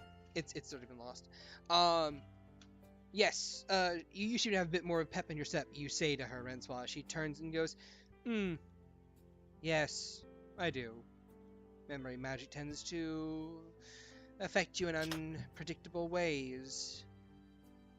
I regret to inform you, for the moment, this is a temporary thing while you are still under their watch. It will be lifted entirely once these people are taken care of, so any information you can give us will be going towards your prolonged safety. What can you tell us about the drugs, the operation you're a part of, any amount that can be divulged of the hierarchy, who's on top, who's supplying, and who your benefactor answers to? Because I get the distinct impression that while Heather may be a bitch and act like she's top dog, she's not. No, she isn't. That is reserved for a different individual. However, considering the two of you have went through all this trouble to get little old me my memories back, I have to politely decline giving this information for free and ask, what do you have to offer me? And she gives a very small smile as she continues to sip her coffee as if nothing is wrong. With that, we will end our session here. I think you found the top bitch. I'm about to look to Rencois as like, how about your memories and that bomb that's tied to your chest that I can snap my fingers and have reinstated? Like, you're not special. I can grab any bitch in her group and find something out. All right. With that, everyone give a hearty goodbye. Goodbye. Goodbye in place of Rencois. Remember to like and subscribe, and Aggie Bobby, go give us your farewell-y do's. Farewell-y do. Yeah, make sure you like, subscribe, check out the Halloween one-shot that Shad ran with a few of us, including myself, and it's a long one, but perfect for work. So check it out; you won't want to miss it. All right then, Maxwell, by all means, give the people your fare-thee-well-y do's. Fare-thee-well-y do's. I was also in that one shot. Go see Faye rip and tear until it is done. Alright. And I'm signing off. I'm tired. Alright then. Next up, Percival, give them your fare-thee-well-y do's. Yes, hello, farewell. Have a fair night from your gremlin Percival. Yes. Soren, give your fare-de-well-de-doos as well. Fairly well-de-doos. Y'all have a good one, and see you next week. Alrighty then. And Veylyn, give your farewells as well. Alright, people. Alright then. Guess we're off, but just to let everyone know, I'm pretty sure Shad forgot. But the week of Thanksgiving, we are not having a game. Today is the 1st. You told me to remind people of that on the 15th. It doesn't hurt another to. reminder. Yeah, it doesn't hurt to have reminders. Screw 'em. Alright then. Well then, do bear in mind, everyone, that we will be taking a small break from Rains of Vitrium on Thanksgiving, for Thanksgiving on Tuesday the 22nd, is it? Yeah, 22nd. Yeah, 22nd. There will be no game on the 22nd, but we will still be having game on November 15th. So, is Rencois back with enough time to say woo bye? Guess not. Anyway, from all of us to all of you, we hope you have a wonderful day, a wonderful life, and remember to like, subscribe, watch the other VODs, and enjoy yourselves. We'll see you guys next week for more Rains of Vitrium.